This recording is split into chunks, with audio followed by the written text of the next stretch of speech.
Ah, well. Ladies and gentlemen, boys and girls, children of all ages, we are coming to you on Heavy Hitters Wednesday on a very special Valentine's Day. Mm-hmm. Hello, ladies. Y'all like that? Yeah. Hello, Ladies. ladies. I'm your host, Six Man K Styles, as you already know, the ones and twos on the beat. Shut up, phone. I see you. And to my stage left, as you already know, man, we got Mad Mike Sports, aka No, Slim. no, no, no, no, no, no, no, no. It's not Mad Mike today.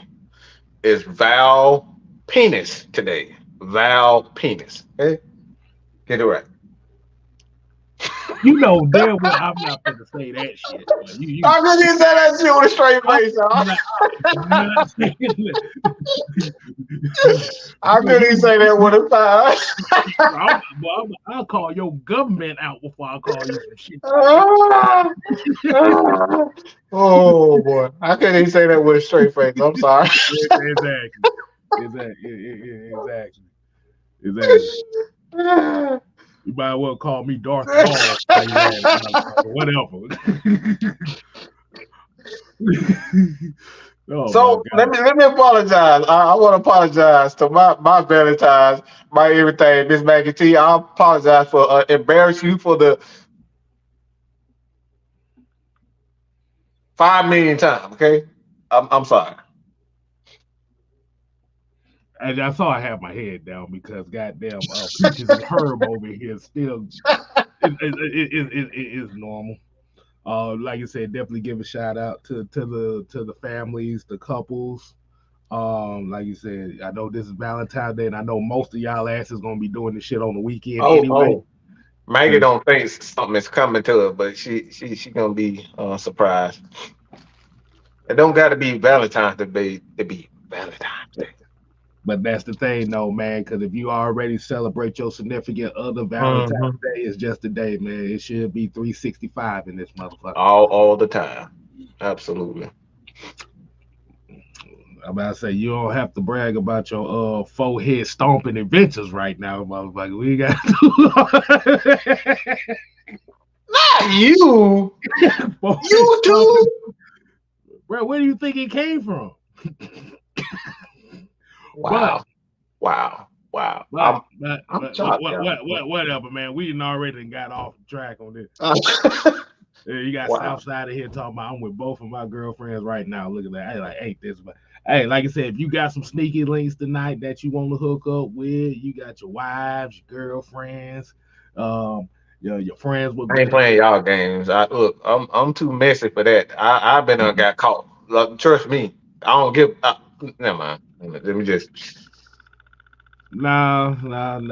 That's a messy situation because Yeah, usually if it's I'm too good, yeah. they I usually don't do that because I'm not very good at lying, y'all. I'm not good at lying, y'all. they ain't even that good at lying. Like I say, I don't need to see rumble roses in the living room and shit like that. I ain't gonna have that happen. Nope. Nope. But like I said, man, hey, definitely appreciate everybody tuning in. As you already know, here we go. We got the historian showstopper in the building. OG Big Sam is in here. I know This he is was gonna come because his Valentine giving them all. No. Let me stop. How you doing, Samuel? I'm doing fine. You have to know old folks' Valentines are different than you youngins. See, what you mean? My Valentine, like I said, usually Valentine's Day for me usually be on the weekend of. It don't be on the day of. he not lying about that. He not lying about that at all. We both work early. Hmm Our heavy I ain't got the energy for that during no day. right. Our heavy hittering brethren. Yeah, Um, shout out to Jew. Shout out to Jew. yeah. That definitely shout out to him and his family. Him Hmm. and Teach Red.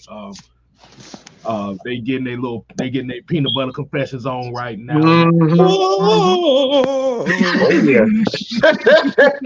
get their peanut butter confessions on back there. Ain't nothing wrong with that.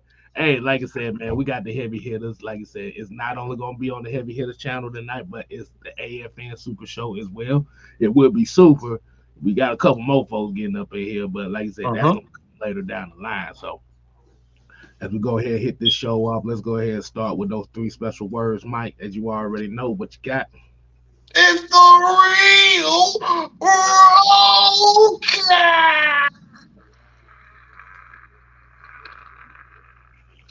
Ah, there you go, there you go, there you go. And for It's any the late, real, it's the real ninja roll call. the real, Mm-hmm. yeah, the real ninja roll call. How about that? We can do that for today. The Yeah, real yeah, ninja no, real nigga.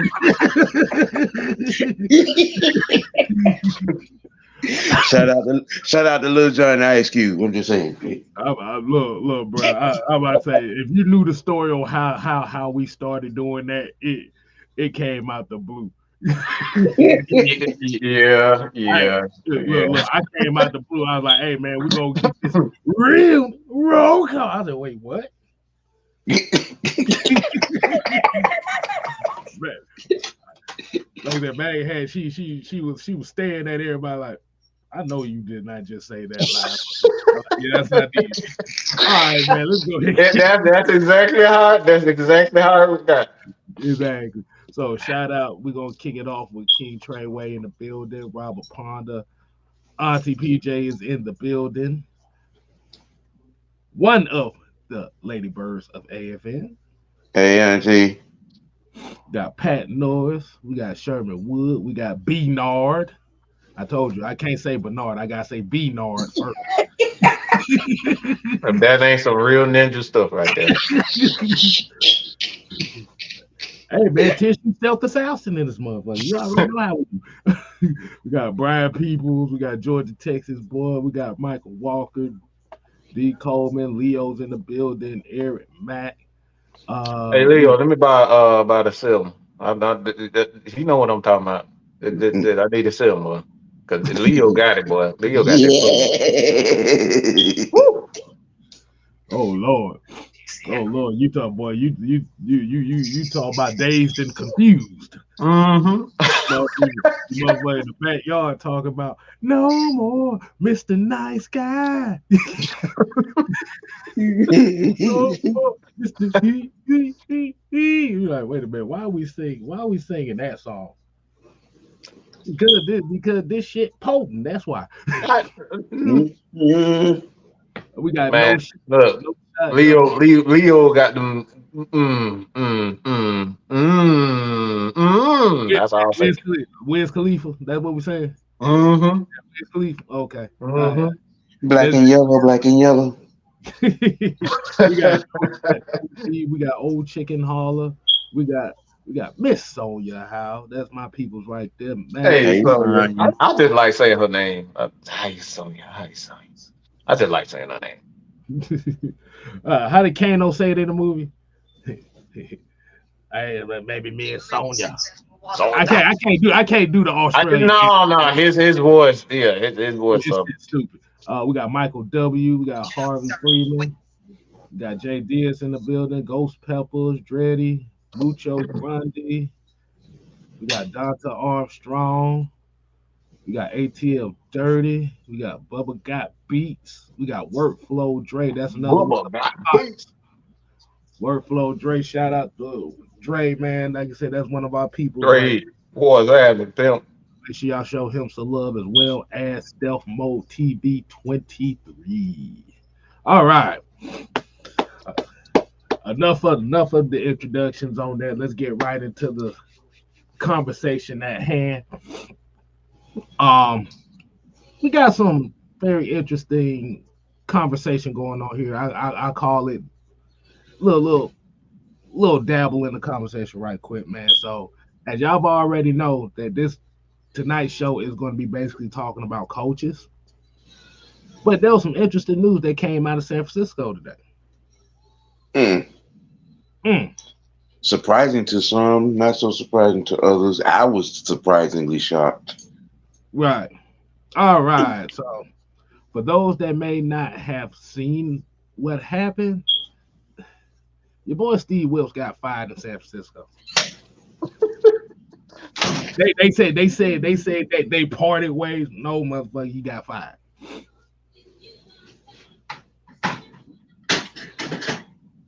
So I want to go ahead, brothers. I want everybody to give their thoughts on that. Do you feel like that he got scapegoated out of a bad decision by a play caller that's done it 3 times in a row, or do you Mm. think it was well justified? Well, as a person that you know, self-medicatedly, weaned myself off of the um, I hate to go take a shit ahead, as Chauncey would say. I kind of sort of had a different opinion of the Super Bowl, or a different Shanahan opinion. Um, but this, I didn't see this game as warranted of somebody losing their job.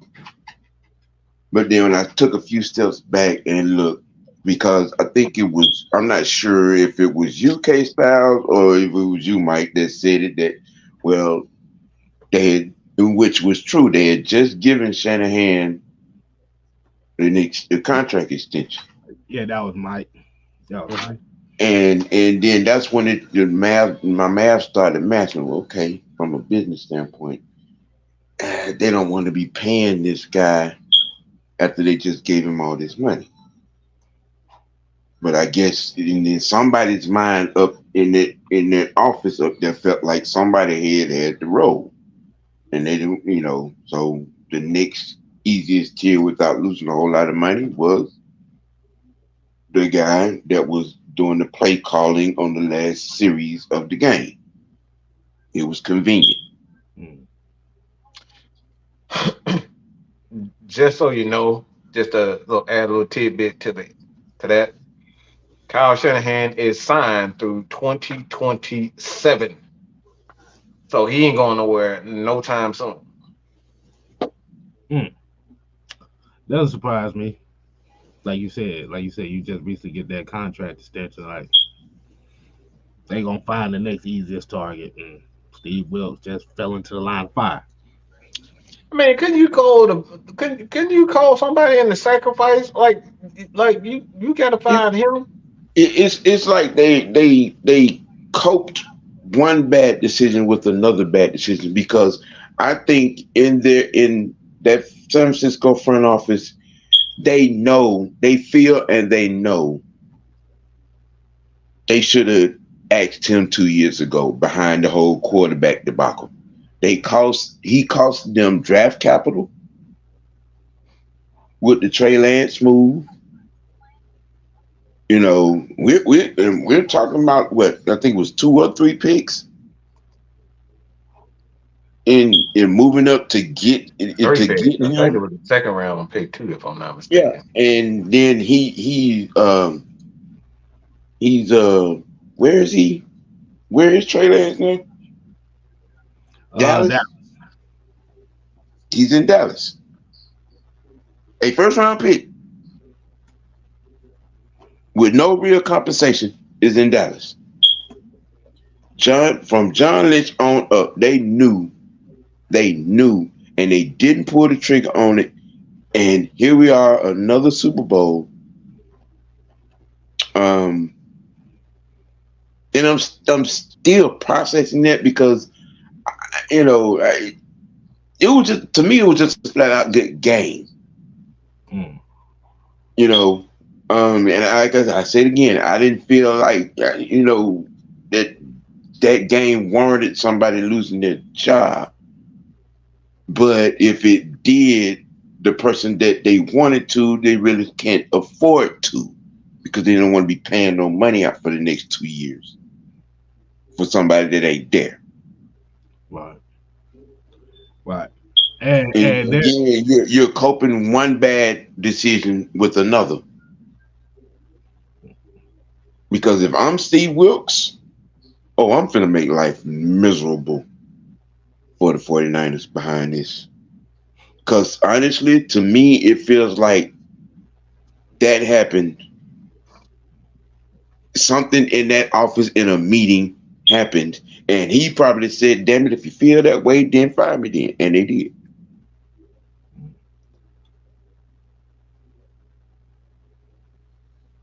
Cause I was about to say, cause that, like you said, per Ian Rappaport, the firing came over a conference call. Just say that Mm, now. mm. But we're having this show about coaches, and this has kind of been going to be kind of the theme for us all week because, like you said, man, that new regime with Raheem Morris and we've seen the cautionary tales of coaches here in Atlanta, and we're hoping to use these situations as cautionary tales of what not to do in certain situations where Raheem Morris can benefit the most out of this Falcons organization. And speaking of Falcons coaches, I heard there was a press conference today with the coordinators. Um, All three. all three of them, man. I didn't get a chance to really see it myself, so I can only really go out of word of mouth until I actually see it. So, did any of y'all get a chance to catch up on it? I know you want to leave it, but I refuse to let you go. If I Y'all have probably to why I'm beg saying. you, please, for some sympathy, I don't mind, cause it means so Mhm. much to me. Ooh, baby, baby. What's going on? What? Yeah, y'all probably don't know why I'm saying that. Right. At all. Mm. Just saying. If you saw Sam's show earlier today on Man Mike Network, OGN TV, you know exactly why I'm saying that. Well, okay, yeah, yeah. Yeah, Mm. yeah. There was nothing but two step in that And song. goodbye to It was long. bed, sweet darling, please don't leave me, girl. But they got the JF1 thong so tight on that damn show. It was hilarious. Um, It's the Boy Scout not. boys, but Oh, not the boss. Oh, dang, Yeah, it's the Boy Scout not in the thong. It's real tight. It's wrapped around the clit. right. But we'll dabble more into this throughout the week. So dang. you ain't right, Sam. You I, ain't right. I, I'm gonna leave that one alone. So what was everybody's takes or thoughts on these coordinators? Do you feel a little bit more confident in what these guys are bringing, or you still kind of on the table? Or you like, yeah? What's y'all takes on it, man? Well, me personally,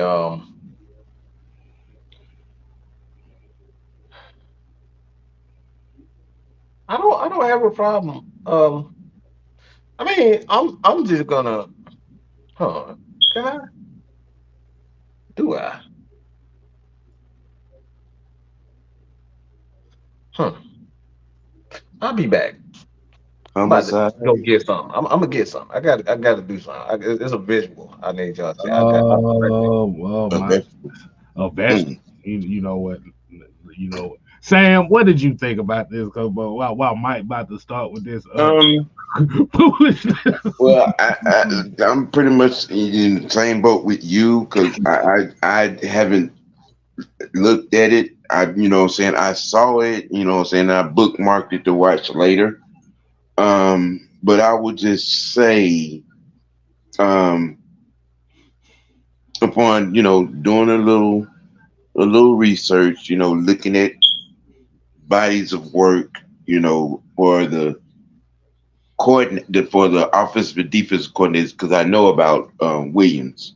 hmm Um, I know where he's from and how he moves and how he worked. What I'm saying, with Raheem. Um, I was sold, you know, in seeing the success in their body of work and the paperwork, of the list of things that they've been involved in and the places that they've been, you know. Um,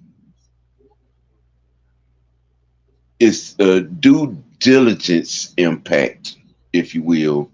So I'm cool. I don't see any reason to be standoffish about the staff. Okay.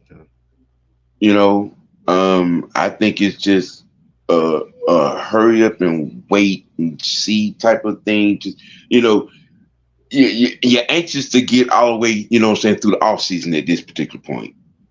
Okay. Okay.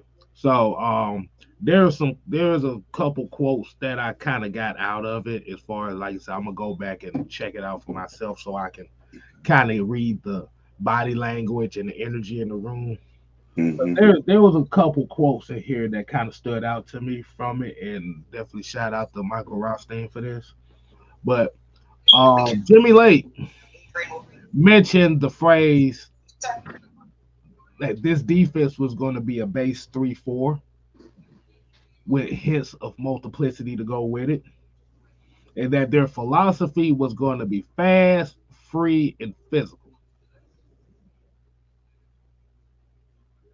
Now, some folks may be looking at that last phrase and say, "Where have we heard fast and physical from?" Oh Lord. But I'm on the positive side on it that this will be a different fast and physical. This will actually be a fast and physical defense, not fast and physically olaying on defense. There's a difference. Um, so with this $100 million defense, Sam, Hmm. what do you think that bodes for them and the mindset that Jimmy Lake is bringing to them? Well, the good thing about that phrase and this personnel, the personnel is different and better. Um, and this guy, along with Raheem Morris, has had, good defenses wherever they've been. Mm-hmm. Um, and just based on the sentiment coming from Raheem Morris saying, I'm not trying to rebuild, I'm trying to add to what's already here. Uh-huh. I'm good.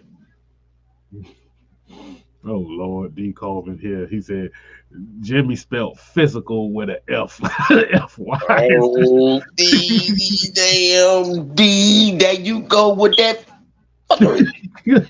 Uh-huh. coming in there with Uh-huh. coming in there with nigga Uh-huh. needs. Damn, but you just can't take you nowhere. You just from show to show with the bull. yeah, man. And speaking of the other aspect of it, it was also another quote from Zach Robinson where he said that he was looking at the quarterback room, and the main thing that he's looking for are guys that want to be competitive, guys that want the ball when it counts the most. Right. Rather it be Uh-huh. a pocket passer, a mobile guy, he doesn't give a damn. And we'll continue to evaluate the quarterbacks that's on the roster now. So So my I, thought on that is, what you got? I just want to show people a picture real quick. Um, these particular group of people um have been singing this song for quite some time. It's not quite out yet. We're gonna get that remix by Ty and Night Rider, one of our two of our talented producers. But these groups of people right here, you see these groups of people. That guy right there, Mad Mike, Miss Maggie T, Big Ant, Six Man K Styles, and one. Yeah, the group of people of AFL. Been singing this song for y'all for quite some time. Mm. A good looking bunch too. And the song goes a little something like this. Let me see if I can find it. I just became this over the mic. You know, this song goes a little something like this. And Samuel, you feel free to throw in a little Barry White. Without it. But we've been singing this song for quite some time, and it goes a little something like this. Well, Wow. We told you so. Sam told you so. It's that. On the sideline, calling plays and talking to him. Trying to tell you. We just have to let you know that we told you so. It wasn't in Secret Garden, but we told you so. It wasn't at a hole in the wall, but we told you so.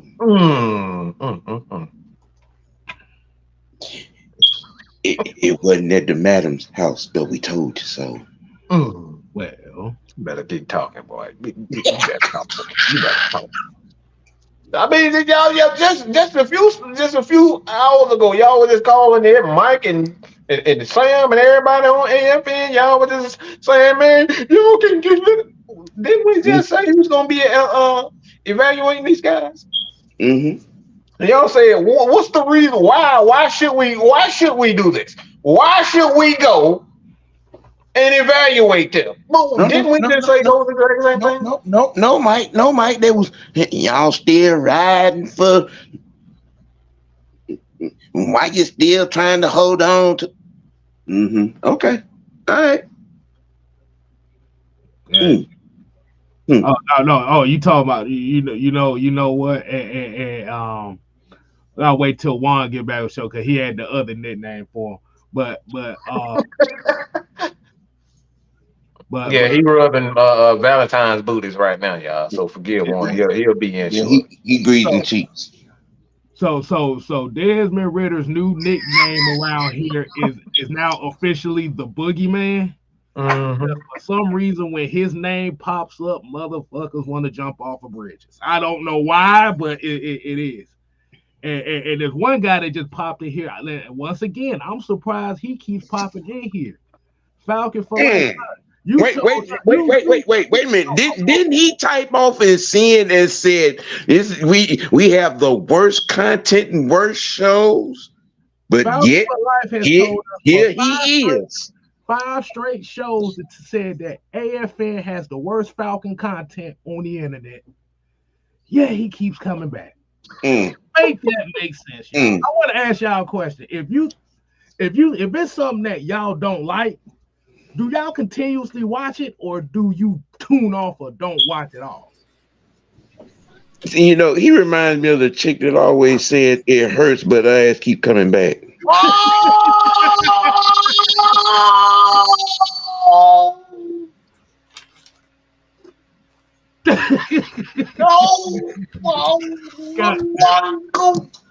God damn it. Lord Jesus, hum. Good God Almighty. I'm just keeping it above. You step off into my live chat with the foolishness. I'm just saying, but yet and still, your little Larry Thong wearing self keep showing up. It's very interesting that I say that because it's like it's multiple people that says the same thing, but instead of if it's horrible content for you in the context of what you want, common sense would tell you that I'm not tuning in. So I don't know. I guess I'm gonna just say, man, it's a you problem. It's not our problem. D. Cobra said, I'm telling y'all, folks be hate watching y'all. They be in sleep in big head chest and oh, what everything gonna say about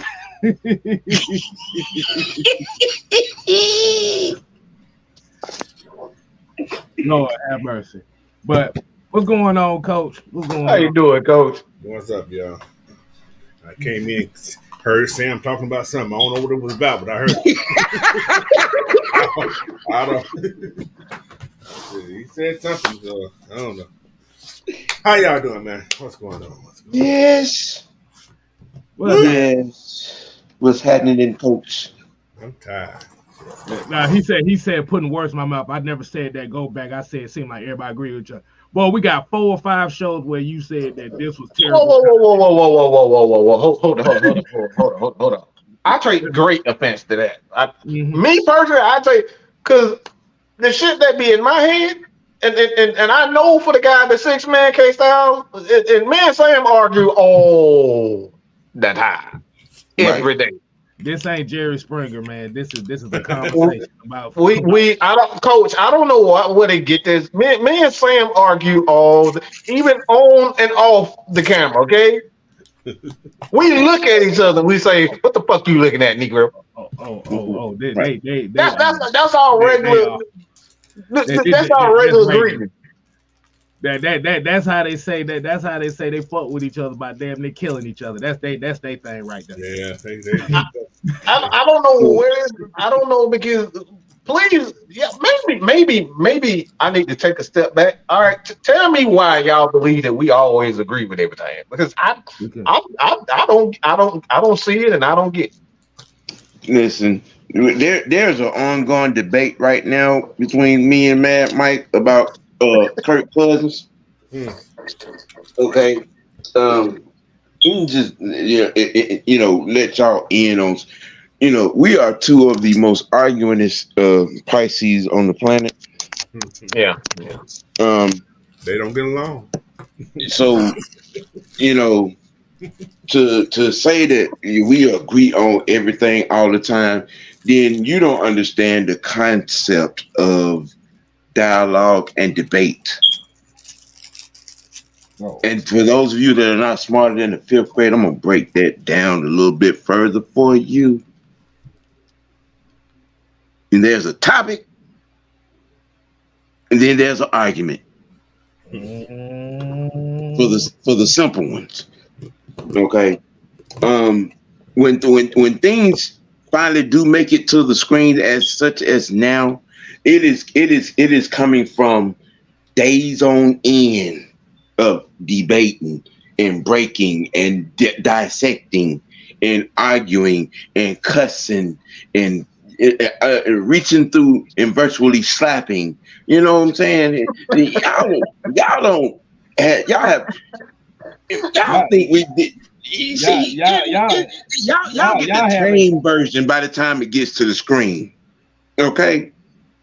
Y'all get the PC version because it's uncut, straight, no chase. I mean, I think that, we in some cases each of us should probably have been arrested for some of the things we've said in these debates. Okay, just let that sink in. So the thing, just because we be on the same page by the time we get it to the screen, all that is that we've come to a meeting of the minds, and there's a understanding of the united front of the information we're trying to present to you all.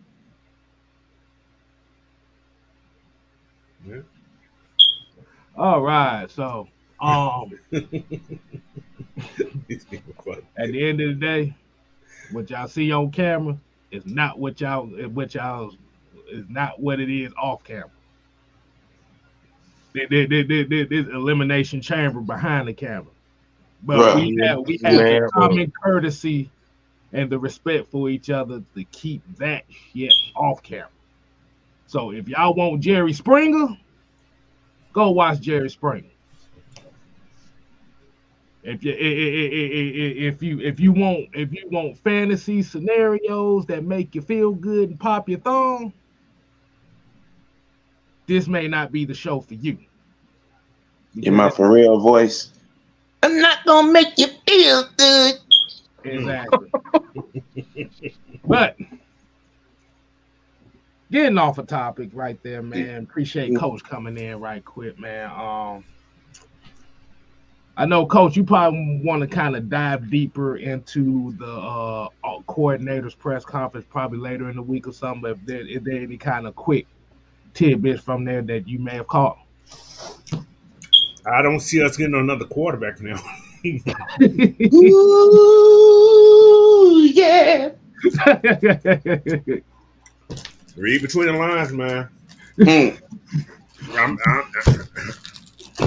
We will get a quarterback to come in here to challenge, I guess you can say. But they're going to try to, this is just what I'm reading into it. They're going to try to get Desmond on the right track. You guys may not want to hear that, but.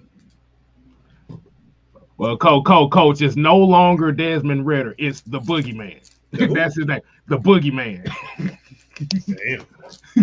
Listen, Coach. He looked more like Heat Miser. Coach, we come to the conclusion after my show today that just a mere mention of that man's name, and they don't hear nothing else. They scared. Nothing.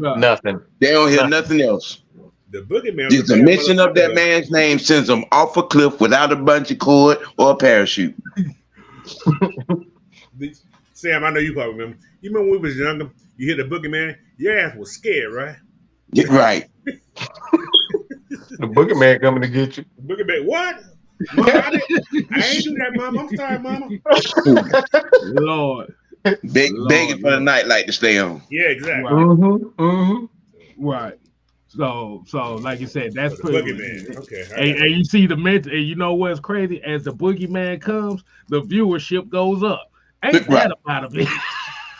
Right. Oh, that is crazy. Wow. But yeah, he is no longer Desmond Ritter. He is the Boogeyman. He's Bloody Mary, whatever y'all want to call it. Candyman. We call him Candyman. Whatever. Bubba Fat. But we're having this conversation about this tonight as well. Is as much as we are excited about the excitement for Raheem Morris and Zach Robinson and Jimmy Lake and everybody, like I said before, we're using this as a cautionary tale, and this is the main topic that we do have for tonight. It's the ego side of things, and where Raheem Morris does not need to be going down, but he's heading in the right direction with the way that he's handling his situation right now. Yeah. Now, as we speak about coaching and egos, Kyle Shanahan, Arthur Smith. Now, when we talk about these two particular guys, now, as we've seen Kyle Shanahan, they are able to get a chance to get to the promised land, but it always comes down to certain games is where his ego takes over and certain things happen, and we've seen this multitude of times. I think they said a total of 6 times in the last 6 times since his tenure in San Fran. I think 5 or 6 times or something like that, where they kind of go away from what works and try to do something that doesn't make any sense, and it ends up costing the team at the end. I want Brock to be MVP. Throw the ball, Brock. and then unfortunately with Arthur Smith and the tenure that we had here was his ego problem was, well, Mike said trusting in Dave Ragone too much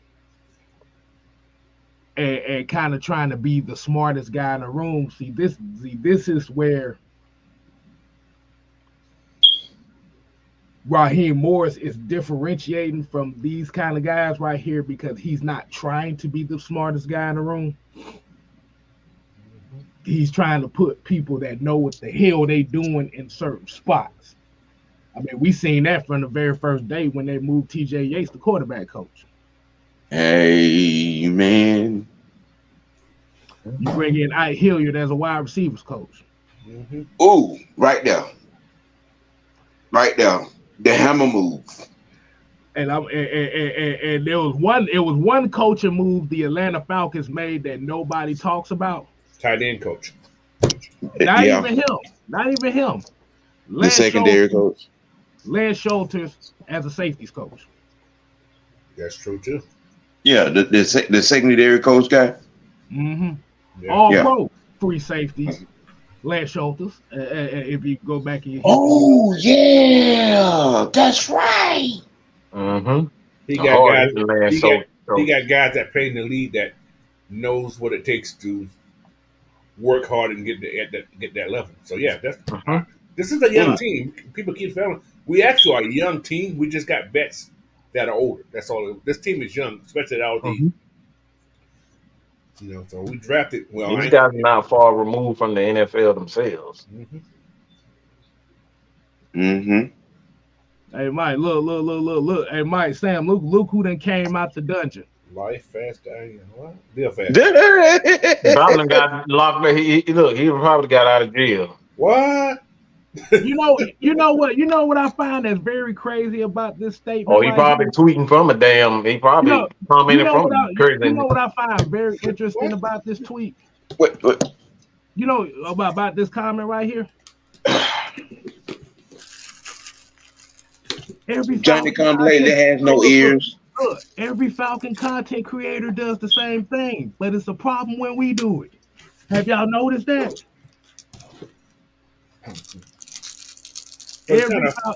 Now, Mike's not this- doing on him. He's not the narrator.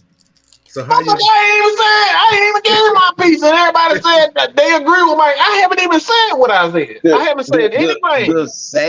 The sad and arrogantly ignorant part about all of this is we just sat here and described the type of conversation that we have.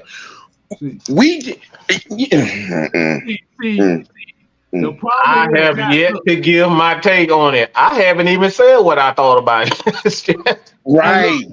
I'm gonna tell you something. I'm gonna tell you, like him and Falcon for Life. I'm gonna tell you what they want. They want us to act like ignorant niggas on live. Mm-hmm. That's what they want us to be, ignorant. Oh, they want a Shannon Sharp show. They want us to be. Hold on, what's that? They want us to be Dan Ritter sucks. He dead. He gone. He's done. He ain't it. And we ain't doing that because it's so far from that. Look, yo Madden-minded self. Yo Madden. Look, this ain't Madden, bro. It ain't. It ain't fantasy football either. But here's the thing, though. How is it that everybody in the space can have a panel that agrees, but over here is frowned upon while y'all praise everybody else for doing it? I guess all the residue done got off. We stagnant. We stagnant, but y'all can watch duct tape, you know what I'm saying, move around and dance and tell lame jokes, but we stagnant. Okay, all right. You know what? Live fast, die young. Falcon for life. If y'all want to debate, look. We could put the link in here. We just sit back and let y'all go ahead and talk. How about that? Everything gonna be out their faces. Ritter trash, Ritter trash, Ritter trash, Ritter trash, Ritter trash, Ritter trash, Ritter trash, Ritter trash. Look, and that's just hear them say yes or no. So Mike won't say a word. I mean, I haven't even given my opinion on the thing, but apparently they agree. Kiv agreed with me. Maybe he's psychic or something. Maybe that's about. Maybe that's it. Yeah, but maybe you psychic and you read my mind.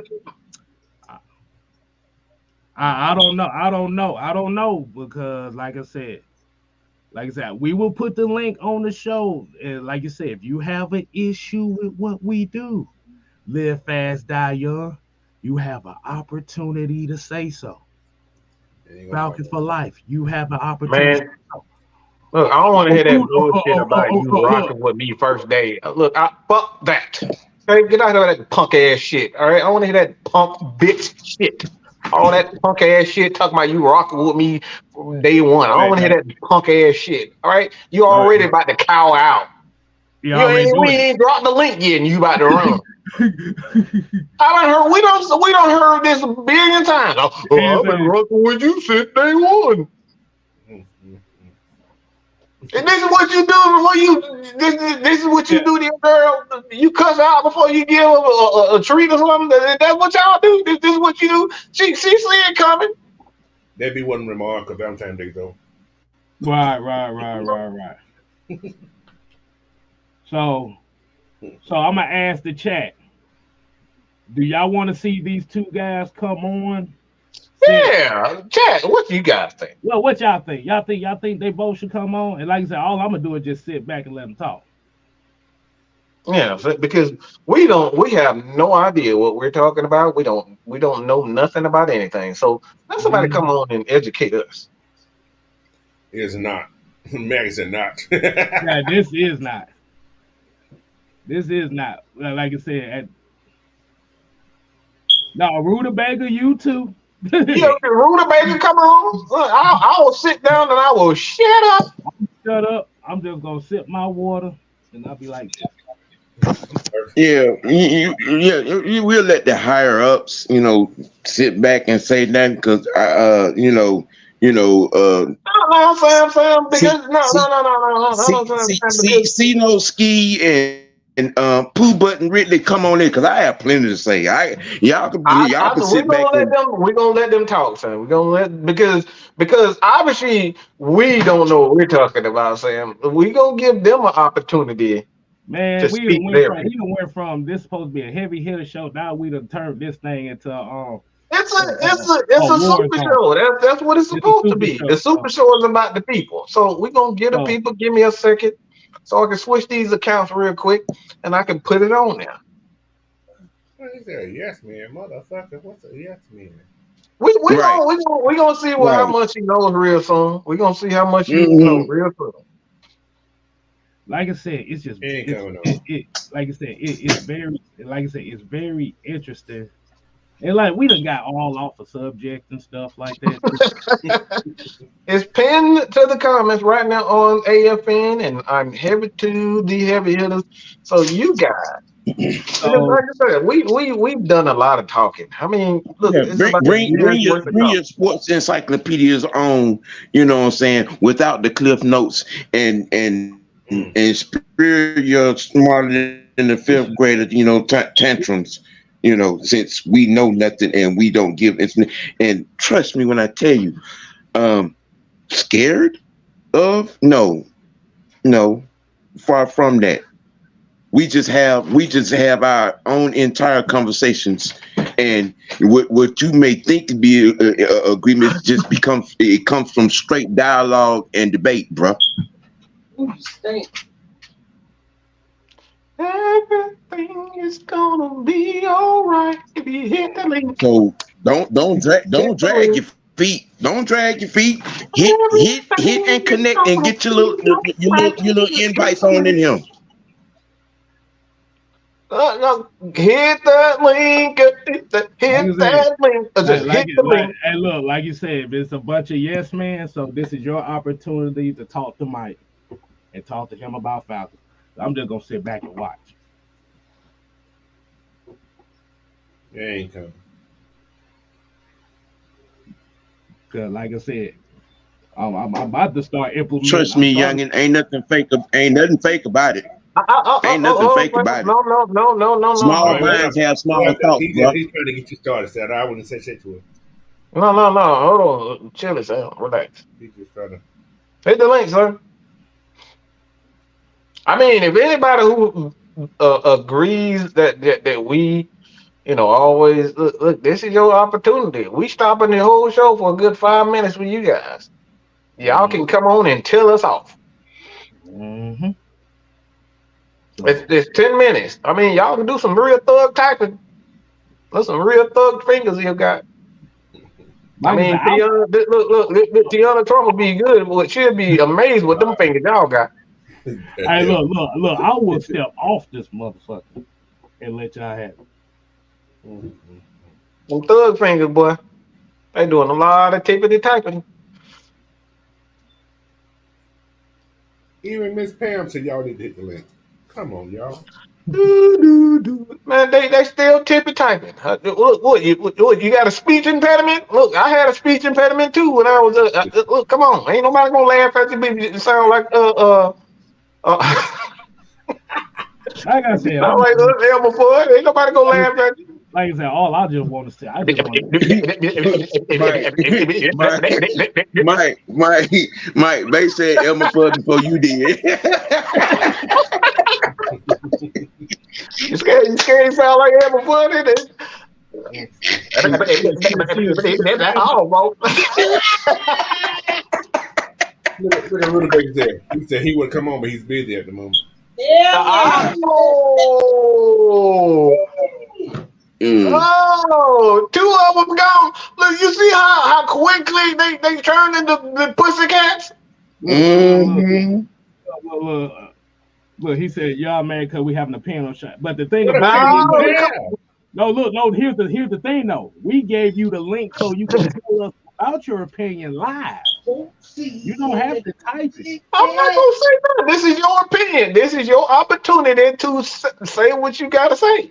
To me, to K Styles, to Sam, to the coach. This is your opportunity. What you scared of? You ain't got 2 minutes. You can stand in the closet.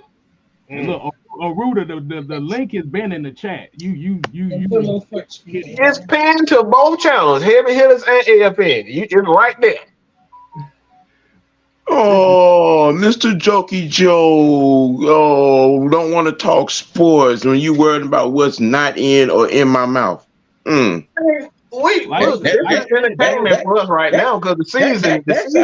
That sounds like a female string pulling problem. What? I don't know. Like I said, the link has been in the chat. Like I said, the link has been in the chat for about 3 minutes. Right, and now one of you so smart, overly smart, dingbat so and so ain't hit the link yet. So what does that say about you? Wow. Terry Lawrence said they be busy sucking a golf ball through a garden. Wow. That's some suction. That's like a vacuum cleaner. Mm-hmm. That's high industry suction right there. That's a hoop. It really sounds like they're from the elemental P community. All right. We ain't going down that road. No! Get your ass over here, Sam.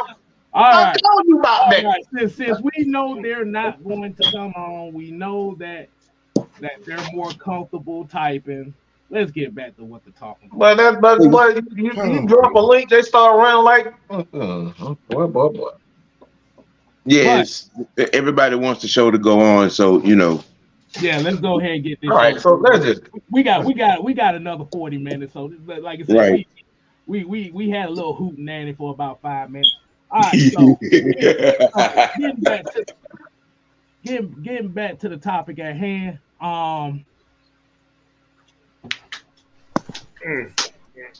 He's lost. Oh, he tied. Now the threat. Now the threat is gone. Now he back typing. Boy, I swear. Look. At this point, you don't even need to be coming back on none of these channels no more. You got the rock in your hand and you fumbled it. But Kyle Shanahan, Arthur Smith, ego problems. Coach, what you think about that? What you think about that subject at hand? Well, like I say, Kyle Shanahan, we know he had the ego problem 2016. We knew that already. And it showed the last 2 times he's been in the playoff games that he had big games and he got away. He run the ball, man. Same thing happened in the Super Bowl. Run the ball. You probably win the game. Plus he got arrogant. He told his people to take the ball first in that game. No, fool, you kick off and play your defense. Yeah, that was a dumb mistake there too, I think. So yeah, Okay. he's arrogant, but then he didn't tell his people the overtime rules supposedly, and I think that was BS too. But anyway, Rudebaker's on the line, y'all. Somewhere. Well, he was there. Anyway, he ran again. Anyway, I just seen the name. I seen it down there. I was gonna say he's in the line, but Look, I was about to say. I thought I saw it too, Coach. it was I'm there. gonna say it like this, Coach.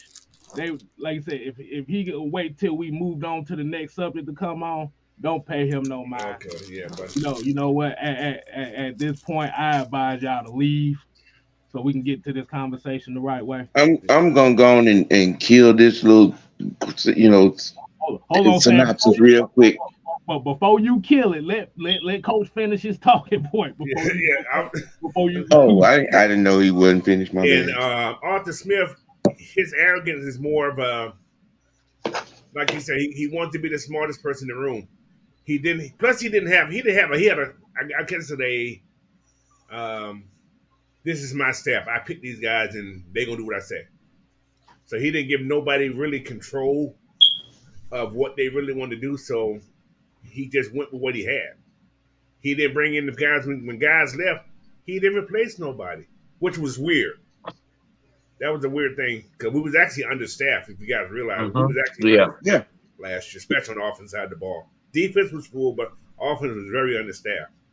So it is what it is, man. That was their demise. And Shanahan, if he gets to play again, he lose again. They're gonna fire his ass out of San Francisco. He can win all the games in the regular season he wants, but hey, he had Joe Montana there cheering, then it just died. So Yeah, but, I mean, like you said, when it comes to the playoff, that's kind of the thing. It's like I said before, you always try to outdo yourself, and like you said, bro, that's just recipe for disaster. All right, go ahead, Sam. What's your take on it, man? Look, if anybody, saw the show Monday and saw the show Tuesday night,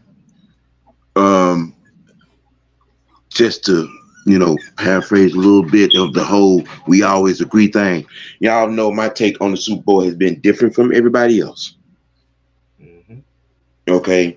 Me, myself, I thought it was a well-called game. I thought it was a well-played game.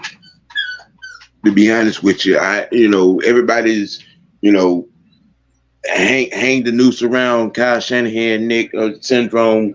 I wasn't on that. All right. My only opinion about the game was on that fourth and goal, instead of kicking the field goal, I'd have took another shot at the end zone and live with that. If you make it, you win. If you don't, they got to go 97 yards. Your defense was playing well. You know what I'm saying? You get a possible turnover or a punt, win the game. You know what I'm saying? I really didn't have a problem with any of the play calling on either side of the ball from either team. You know what I'm saying? To be that's been my thing on the Super Bowl the entire time. right. Okay. And as far as Arthur Smith and his tenure here, Coach said it all, because I always thought that, you know what I'm saying, the coaching staff wasn't complete. You know what I'm saying, Smith's progression and development as a head coach wasn't complete. And yeah, in a lot of cases, his ego got the best of him. In a lot of cases, being a rookie head coach got the best of him. I think he was, in over his head and not given the opportunity to, get above water, so to speak. Yeah. And that's always been my thought in both instances. So, do you kind of feel like this idea? Because what I've been saying for a little while now is it is not all of them, but it's like majority of these guys who are being named like offensive gurus and stuff like that, as far as coaches, they always do the same thing in the playoffs. Mhm. It's always trying to overcompensate for to make their quarterback seem like they the hot the big name on campus at the detriment of what the team philosophy Well, as of recent, um, I think a lot of people, I don't know if anybody can remember, but I called the Arthur Smith firing a knee jerk reaction at that particular moment. And even, and Mike, me and you was having this conversation early in the season after Headache Gate happened. And I told you, I think he's gone. I is. said it. I said it then. Remember, he was gonna get fired for that right there. Okay. You know what I'm saying? Because the guys in the little black suits from Vegas came to see Arthur. Oh, all right, Mike. Since you finally have an opportunity to give your thoughts on what all this is about, Well, shout out to Black Man. He said, I don't think anyone thought a field goal was going to beat the Chiefs. Ironic how a missed PAT was the beginning of the end for San Fran. I mean, But that, I think they would have. I think the Chiefs would have went down and scored a touchdown then. mm-hmm. So, Yeah, he got a point because, like you said, if you make that extra point, they got to go down and score a touchdown. yeah, Even though they damn near did anyway, but exactly. that's the thing. But all right, Mike, go ahead and finally give your opinion. I mean, it's been a whole damn hour and everybody talking about what I done said, and this is the first time I actually have an opportunity to tell you what I really think. All right, so all right, let me just start from Kyle Shanahan. I still believe that he's a brilliant play caller, but being a brilliant play caller ain't what's his issue. Being a head coach is his issue. Let me say it again. A play calling ain't his issue. It's being a head coach. Because those are two jobs. Being the leader, you gotta think about what you want and what's best for the team. right. He do what's best for him. That wasn't what's best for the team. Because I heard one thing from Foxworth, Dominique Foxworth, and I heard the dumbest shit that I've ever heard any quarterback ever say about a Kyle Shanahan offense. You said Dominique Foxworth, so I need to get my. I heard the dumbest thing. It ain't even what he said. It's the quarterback actually. He uttered these fucking dumbass. Was this Dan Orlovsky that said this? Dan Orlovsky. I mean, the guy who went out of bounds. I mean, that's self-explanatory. But like the dumbest shit I've ever heard a quarterback say that a Kyle Shanahan offense don't rely on the running game. Shit. Oh, excuse me. My bad. You can go back and rewind it. He just said it Monday, right after the Super Bowl. He uttered those words. So because they get first downs with the pass, they don't rely on the running game. That's the dumbest shit. The whole Mike Shanahan offense has always been predicated off the run. Yeah. So for him to utter those things, it's just so fucking stupid. But Christian McCaffrey had 1,400 rushing yards. Hold on. Can I do some calculation right quick? Go. Okay, so Dan Orlovsky said that the San Francisco 49ers does not rely on the running game. What the fuck? Yeah, but the running game is always in the top 5 in the league. Christian McCaffrey literally led the league in rushing. Mm-hmm. And rushing touchdowns. And rushing touchdowns on top of that. Out of all 32 teams the San Francisco 49ers had the least amount of pass attempts per game than any other team in the NFL. Mm-hmm. Yak yards. Yak yards. So you're So trying to everything is predicated off space and running the ball. And people don't realize those screen passes are just an extension of the run game. Oh, the running. So that's a extension of the run game. That's not even real. Like that. That don't take you 3-5 seconds to throw that oh ball off a yeah, y'all screen. keep talking. I'm finna look something up. Y'all keep Because talking. I need to look the reason why I'm saying that, you're trying to justify him throwing the ball 15, having 15. These guys had 15, 15 first downs, 5 rushing. Let me say it again. 5 rushing first downs, 15 passing first downs. And you wonder why you lost against Patrick Mahomes? You giving him more opportunities to this is these are the things that we're saying. Like you say this stuff to yourself, and you was like, all right, you got Christian McCaffrey. From the best of my knowledge, he don't look like his daddy. He's bigger. He ain't built like his daddy. He ain't tall. He looked like a running back to me. See what you did to my bananas? He looks like a running back to me.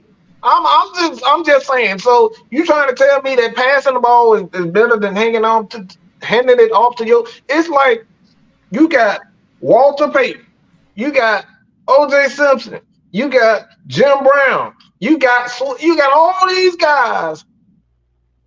AP.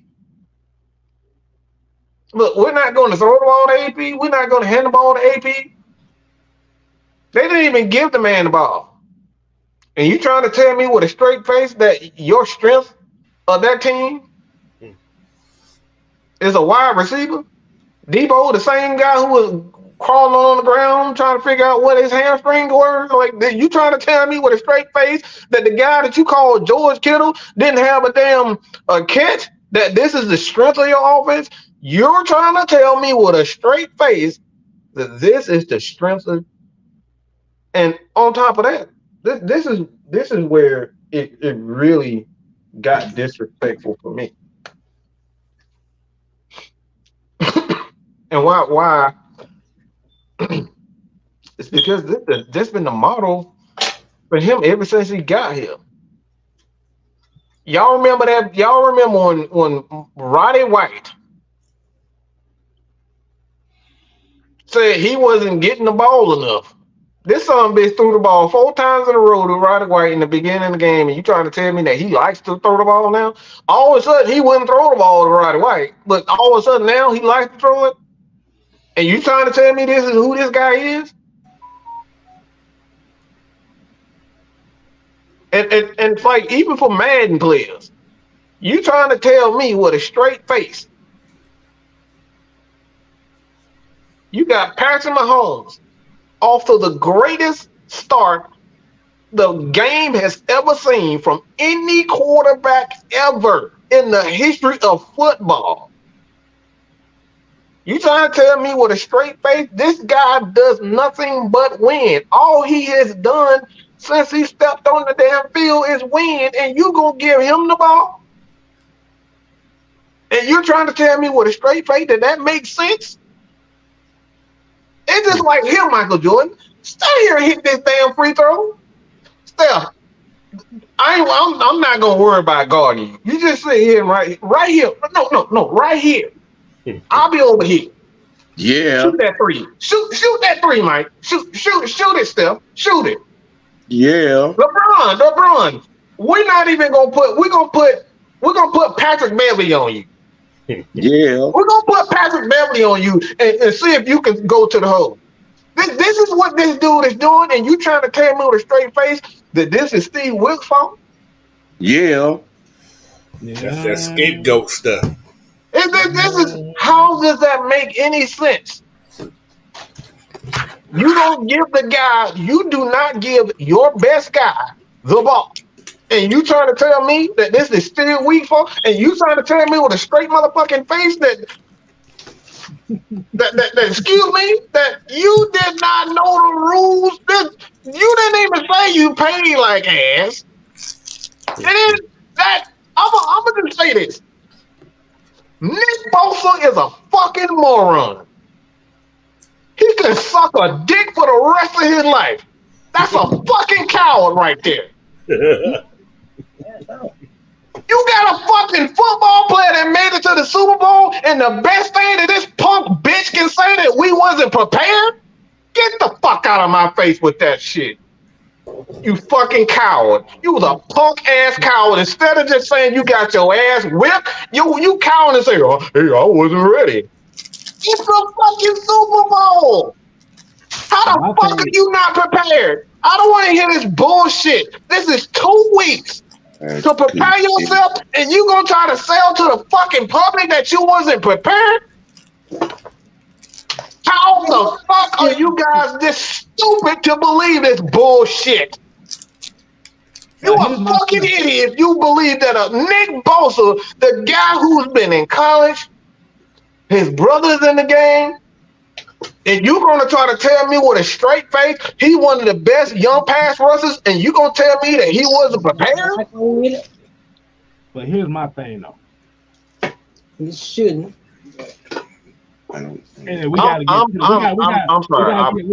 get to the Arthur Smith part of this conversation. I'm gonna get that. It's gonna be real quick. The ego. I'm gonna cut it real short. The ego. These guys do things because they feel like it. That's all. That's how I'm gonna connect it. Both of these guys got fired because they couldn't get over their own thoughts, what they wanted to do. That's what I want to kind of connect. My question is, because this is the first time I actually heard somebody say that he said they weren't prepared. Well, Kansas City offense to 22 points in a Super Bowl sounds well prepared to me. he's like somebody we know who's in politics. They got excuses for everything to make themselves look good. I'm just saying. That's every damn politician on the damn planet right now. It's his speech. It's the guy he voted for. He's same shit.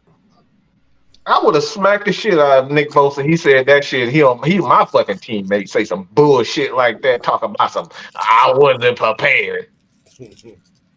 I'm sorry. I just like that's such a bitch way out. This is the fucking cowardly way out to just say I got my ass whooped. It's okay to just say, look, they the better team. He's Patrick fucking Mahomes. We have never seen a guy like this before. Man up and just say, look, man, damn, look, we couldn't do nothing but say that damn Tom Brady. Fuck. Tom Brady. It's fucking Tom Brady. We couldn't do nothing. We had to bow down and say, hey, it's Tom fucking Brady. He did it again. But this bitch did the opposite of it. He said, we weren't prepared. You done got uppercutted, and when the whole world done seen you get uppercut, and you gonna say, oh, I slipped. I'm sorry. Go ahead, Kev. I'm sorry. I apologize. You good. We get to this comment right here. It said, thing about Kyle Shanahan, y'all not taking account to he lost the Super Bowl to 2 great all-time players, Brady and Mahomes. That don't matter when you're up by 10 plus. Hold on. But whoa. Go ahead, Coach, because I'm Go ahead. You was winning the fucking game. You was winning. You was up.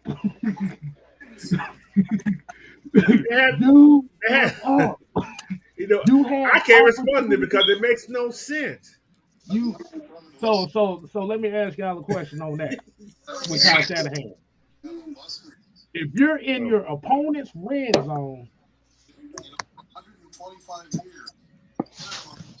in overtime, as we already know, Kansas City gonna get the ball possession anyway, and you don't make the emphasis on using the bell cow that got you there. Now, see, they didn't use Christian at all. They threw the ball the whole. This was the same thing that happened the last time the 49ers lost to Kansas City.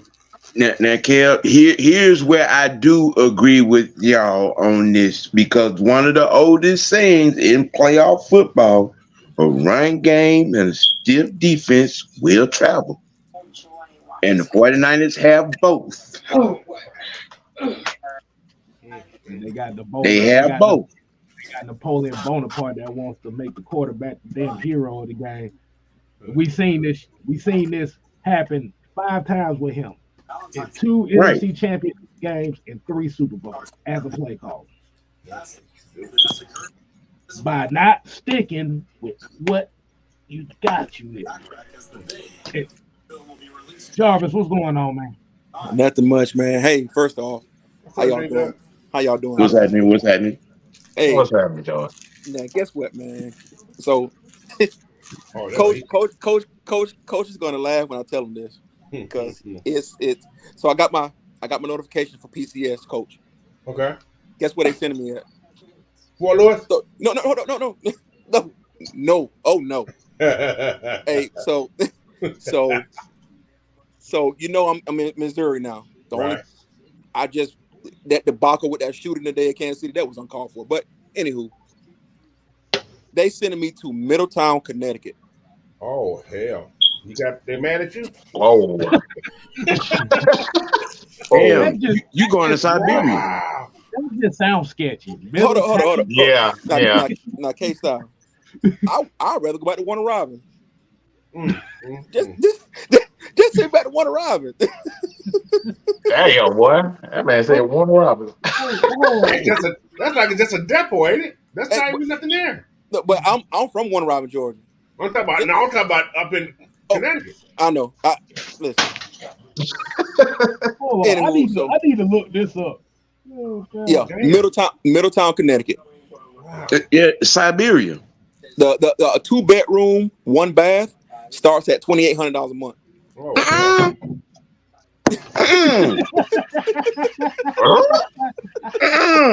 ain't that. So the Damn. military gives you base housing allowance. Oh Right? God, they gave me a headache. So they give me $35.94, but half that going to all the bills. Damn. Mhm. I'm sorry. Middletown, Connecticut is in a city in Middlesex County, Connecticut. Yes, it's south of Hartford, Connecticut, where the WWE is. Yeah, I'm. It says it's right over there by the river. Yes. It's right by the Okay, river. okay. Oh hell. Are you a mercenary for hire? Kind of, you make that kind of money?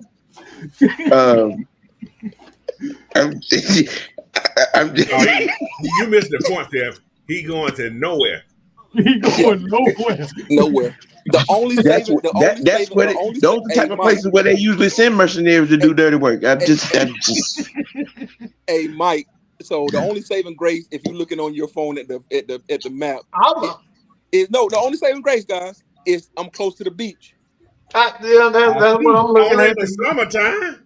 Right. And even then, you might need a coat. They got some nice trees and stuff out there. I mean, I'm looking, but damn. Man, I typed in Waffle House in Connecticut. I got You got a bed and breakfast. I got an Italian restaurant. I got an Italian breakfast restaurant. Wow. Oh Lord. I mean, John here said that Connecticut is one of the most expensive places to live. Yes, it in. is. It is. It is. Yeah, that's why I don't even visit. I just, you know, like you just drive by. Don't stop. Ooh, I'm so glad No. I don't do that no more. EDY is never any. Do not enter. That's the big sign right there for me. Do not enter. Right. But so I just wanted to throw that out there. I thought it was funny when I got my notification. But I'd be crying right about now. no, you know what? I'm not. Because they could have sent me to Anchorage, Alaska. Yeah. Oh yeah, you don't want to go there. I've been there. That's even worse. Or It's Fort great Drum, in summertime because you don't sleep because it's all daylight. or Fort Drum, New York.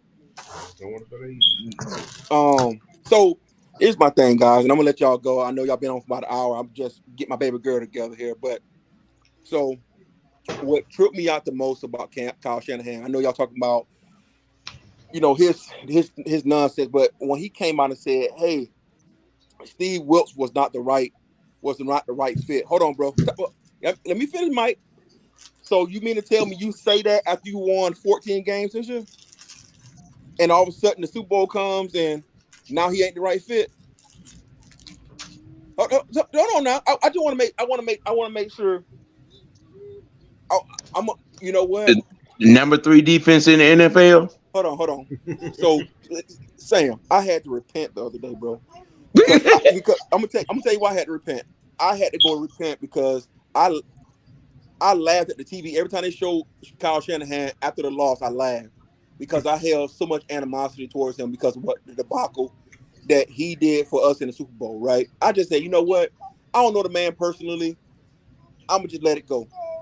But this guy won't let Mike. He won't learn.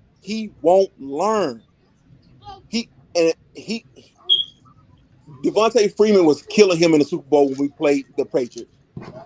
Christian McCaffrey was killing, killing the Kansas City Chiefs on the run. And what you do? Oh, I want Brock Purdy to win. Show out so that he can throw the ball, bro. Oh my, he won't learn. It's like a hard-headed child. Hey, don't touch that stove, it's hot. They touch it, they get burned. Cry, all that. The next time you turn around, hey, don't touch the curling iron, it's hot. I'm gonna touch it anyway. He won't learn. And that's what I let the whole animosity of Zaria. Really? Trust, I'm asleep right now. So yeah, I'm glad I ain't going through that right there. Right. But I just had to get on here, man, and say the whole Steve Wilks thing it baffled me. I said, hold on. He wasn't the right fit, but the whole 14 games y'all won before that, he was good. I don't understand that logic. And for John Lynch as a GM, even just saying that is a fireable offense. No, they heard they golden boy say they weren't prepared, so they believe the shit he said. I hate to say that's what it's from. Think about it. That didn't happen till after a boy said we weren't prepared. Mother, when you was prepared, you just got your ass beat. No, they weren't prepared because they said they ain't know about the overtime rules in the playoffs. Who don't know about the overtime rules in the playoffs? Hold on. See, that's the BS part about it. He told them the rules before he damn told we want the ball. He told them the rules. But Coach, knew the damn rules. But Coach, they know this going into the season. This ain't nothing new. Right. You know what? For this point forward, I'm gonna tell the military I ain't know I had to come in and work today. It ain't on the schedule. No. Come on, man. I'm gonna see how well that works out for me. Y'all know the point that we're missing about Kyle Shanahan. Everybody's to blame except him. No, that's included, but we're missing the entire big picture problem with Kyle Shanahan. What's that? He got daddy issues. He got daddy issues. Think about that. Think about that. But OG, you always saying why people? It's just like, I hate to say it. It's just like everybody going with this Justin Field thing. Everybody want a cake for these people, and I like I say, K-Style and Mike and everybody on the panel. My biggest thing I always say is, if he gets here, right? Because you can't control what the Falcons do. It's their organization. They don't put out the money.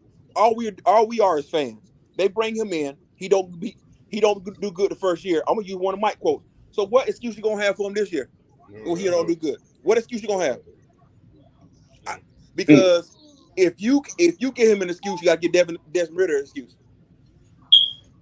If he gets here and work with Zach Robinson, offensive coordinator from the McVay that know how to run an offense, and he struggles and don't do well, what are fans going to say then? None. They're going to have to admit that what I've been saying about him since Georgia is true. OG, they not going to do that. They're going to figure, Zach Robinson won the right offensive coordinator. No. They'll blame Arthur. They'll blame Raheem. He don't know what he's doing. What? Anyway. Okay. I'm just sick of it. Now I look at everybody on these other platforms. Oh, he's from Kennesaw. But you're right though.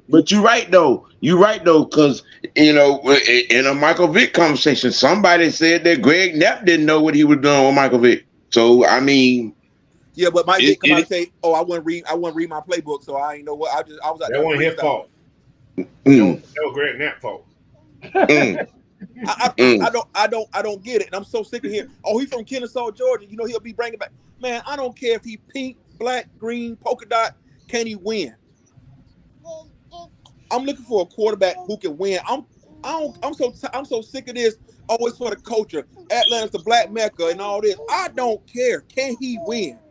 Because you sit up here and you complain all the time about Zaria. We're gonna have it out right now. I promise you. Oh boy, trust. Lord have mercy. You ain't gonna win that better, bro. I don't know why you talking big on camera. Say hey. Her name's Zaria, so I know she a hand. She already won. I already know about it. We've been through that stage already. I wish mine would shut up sometimes. but that ain't happening. Well, she's 7 months, so I'll give her a little grace. But my thing is, like I said, I'm looking for people who are winners. I'm pretty sure Raheem is looking for winners, right? You got to ask yourself: Is Raheem willing to put his first year portion of coaching on the line for Justin Fields, knowing that in the 3 years that he's been a quarterback, I don't care what people say, but he was with the Bears and he got a bad hand or whatever. In 3 years, why didn't you as a player go seek the training that you need? Exactly. My thing going on that situation is if Justin Fields was the guy you want, you should have just drafted him in the first damn. I can't wait till he go to Pittsburgh. I can't wait till he go to Pittsburgh. I can't wait.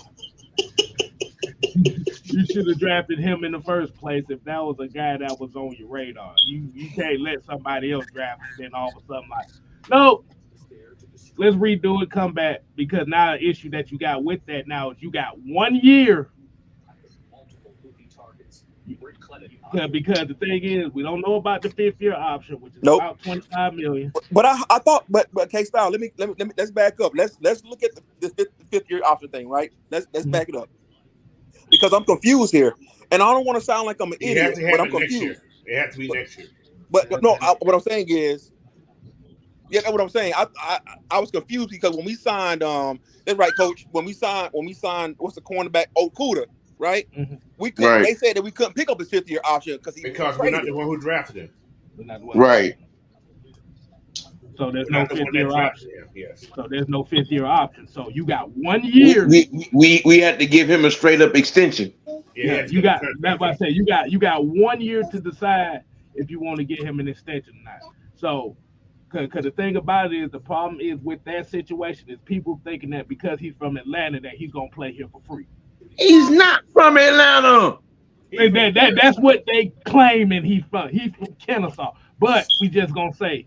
I guess everybody from north side of Macon from South Atlanta too. Then ain't it? Right. That's Southwest Atlanta right there. If you're not inside of 285, damn it, you're not from Atlanta. Nope. That's what I always say. No, I'm on the outskirts. I claim that proud. But right. But like you said, the thing is with that situation is because they don't have that 5th year or they don't have the opportunity to get that 5th year option. You got 1 year to decide because. If you go to, and we did the numbers on upcoming money, the quarterback market. So let's say he does come here.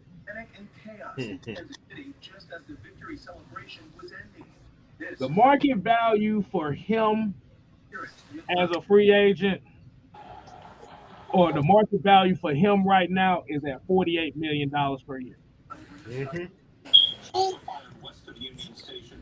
We ain't doing that. We're doing a lot of cutting. And like We you ain't said, doing that. hey, you can go to sportstrack.com/Justin Fields. You can look at this yourself. Yeah. So, so he would actually be the next man up, and they estimate if you get him that contract and stuff, they estimate him almost $300 million if he does exactly how everybody does. Mm. Everybody think he do. Mm. But This is the thing is, you got 1 year. one year, just one. 1 year. But you banking on that. You banking on that 1 year. Again, he come here. He don't show nothing. Matter of fact, he regress and don't show nothing. Oh, that's ugly. Oh, Nigga, he's the definition of regress. but that's what we're talking about. Who the fuck throws to the defensive lineman in coverage? Let me say this shit again. Wow. Whoa, y'all got nice Who the fuck throws to the defensive lineman in coverage? You talking about you talking about that 0 rush interception he threw against Detroit? Who the fuck Yes. throws the defensive lineman at this the ball in coverage? Wait a minute. Wait a minute. Can y'all see Justin Fields running up into Arthur Blank's office in Flowery Branch and complaining on Raheem Morris and the coaching staff for trying to make him a better player? Because that's what he did in Chicago. I'm gonna tell you what. No, I take that back. Based on the calculated value of if Justin Fields signs such and such at this age now, you're looking at a Northwest value of about a $305 million contract. Oh, they don't. What they don't bump their head. Stop. That's 60 million a year. Stop. But you don't get And that. listen, that gave me a headache. I don't care about no BBL. Justin Fields is equivalent of a damn BBL. It looks like an ass. It might be an ass, but it's not. He's not good. Hey, Mike. He have look. It's shaped like it may be good. It gives you the appearance of like being good, but it's not.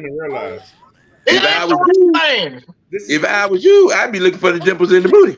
That's just the dimples in the booty and the dress dogs is what you know when it's real, okay?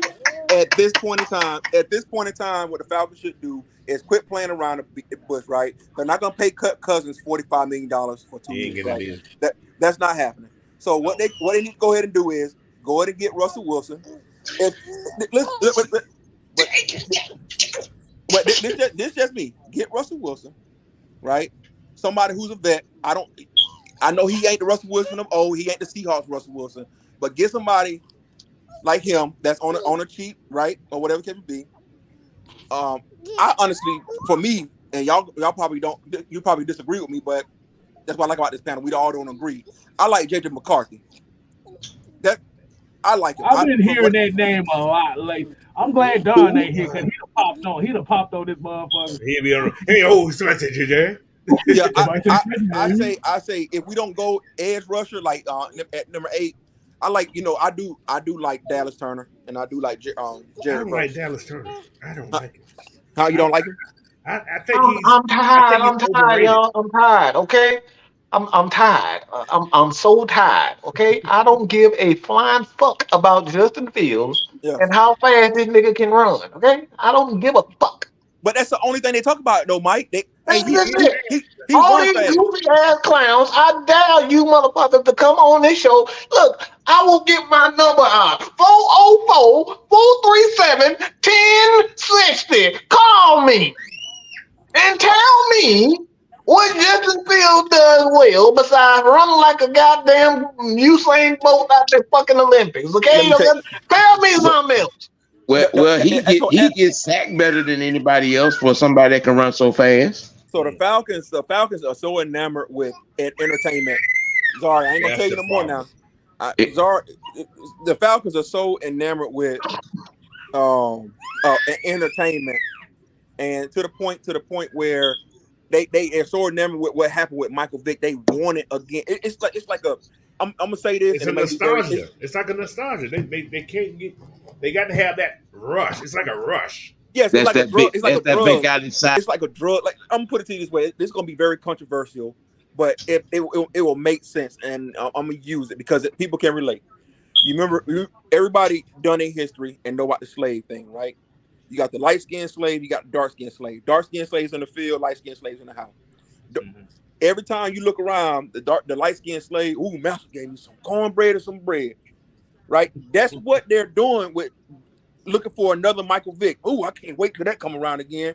I'm gonna get some of that. Master, give me some of that. Man, you just don't know you're a fool in the house. A damn fool. My thing is, I'm not putting my eggs in one basket. I don't know what the hell these motherfuckers about to do. Listen, black coaches already don't get a whole lot of a grace period, right? You bring Justin Fields in here and y'all end up going 4-12 or 4-13.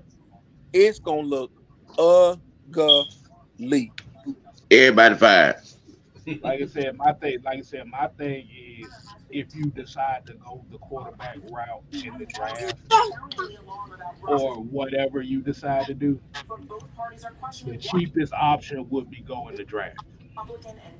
True. Because you have 5 to 6 years to groom that before you decide if you want to pay the guy. Yes. That's his first round. Because he'll get a grace period because he's first round. Right. The Falcon fans don't give him 6 Well, years yeah. before if he's any good or not. But depends on who it is. Yeah.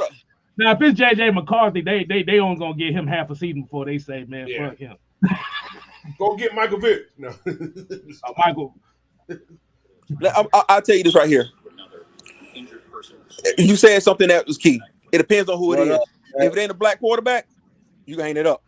What damn is black? God damn! What we keep the man? No, but coach, listen to what I'm saying. He's that house guy. Okay. He high yellow.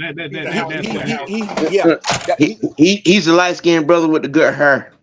He the slave owner. He the slave owner's mistress son. Yeah. Yes. Can I ask one question? What's that? What the hell is we talking about bum ass Justin Fields for? That boy is bad from fucking Georgia, man.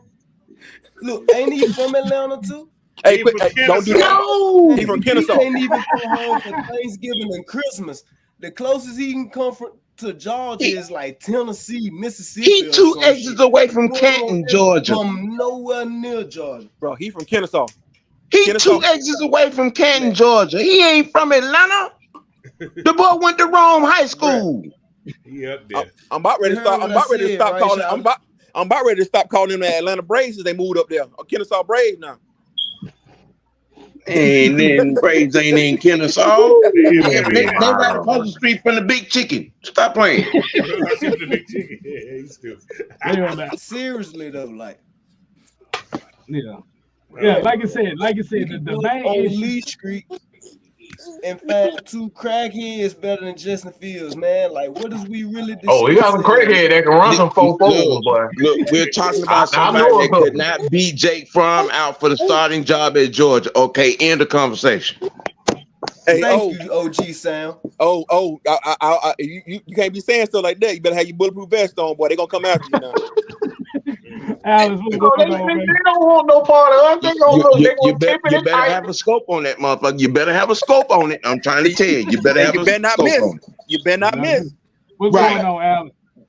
Then I be hearing folk talking about we should draft a quarterback in the first round. Like, man, what is y'all smoking, man? Like who made these people, man? Like, who was their parents? Like, we owe a lot of ass whoopings, man. Like, who the parents at first? Like, come on, man. For real, did they not teach you nothing? Like, Justin Fields, bro.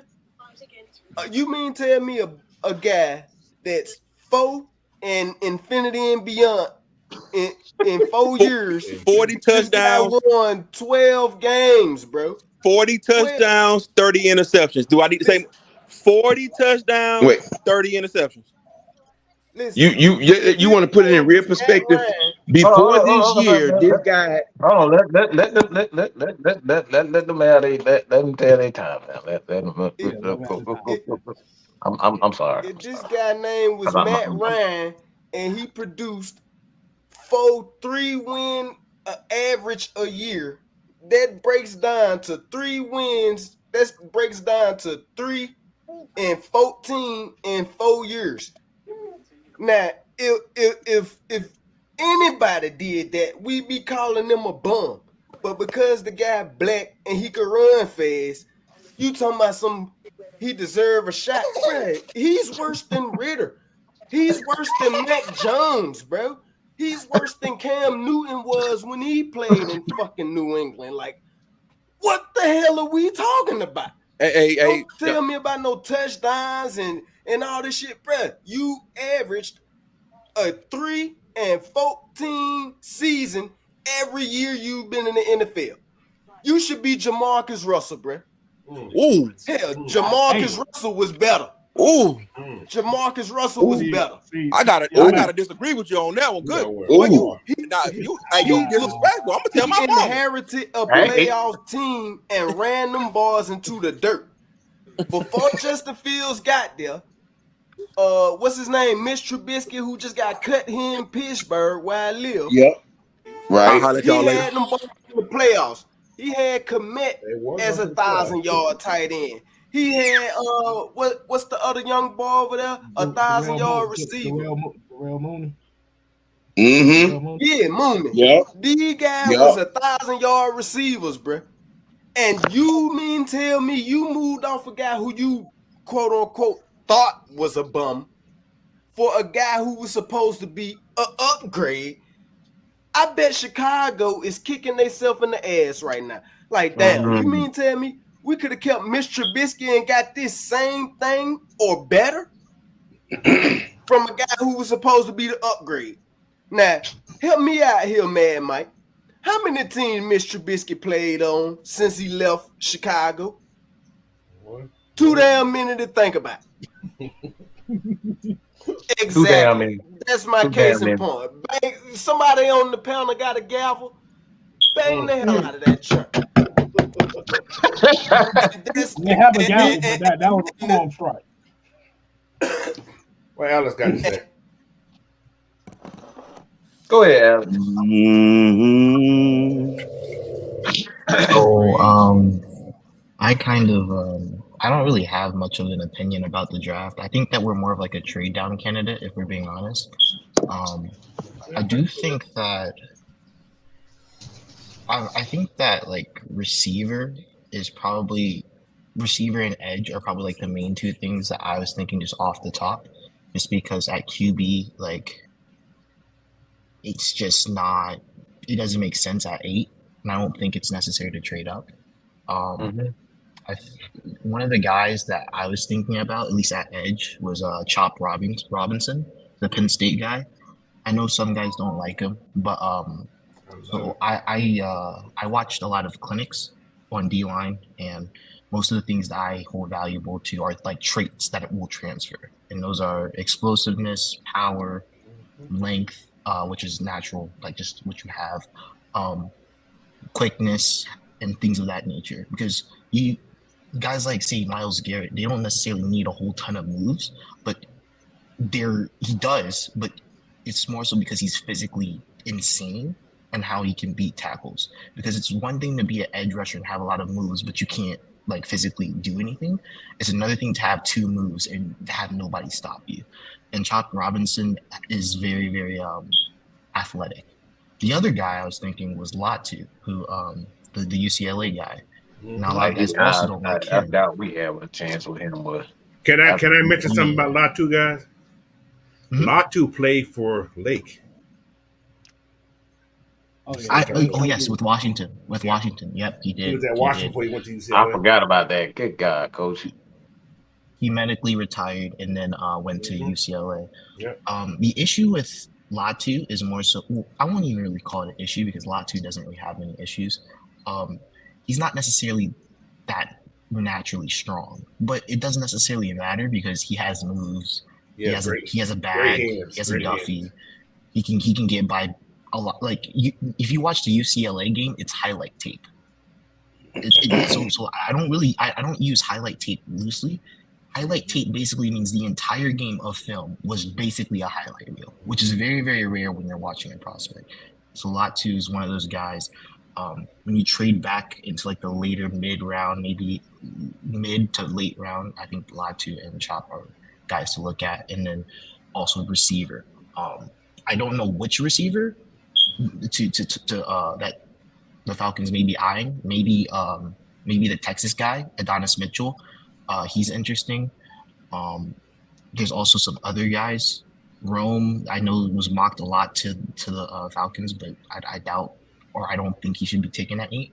Just some things to consider. I think receiver and edge are like the main 2 things to. My honky. Sound better when you sing it. My honky. Okay, look, I'm sorry, but that's all I'm looking at. I'm looking at Lad McConkey. This dude is the perfect receiver for this team because what the Falcons need right now is he don't need guys with athleticism. They need guys who are route runners. This dude is a fucking route running machine. I've seen him for 3 years now. The dude is a freaking machine. Not to say Duze, I don't know how the hell you say his name, and all those guys are crazy athletic, but this lad is different, bro. Lad is like the kid that got from the Rams right now. He's actually better rapper than that kid is. Yes.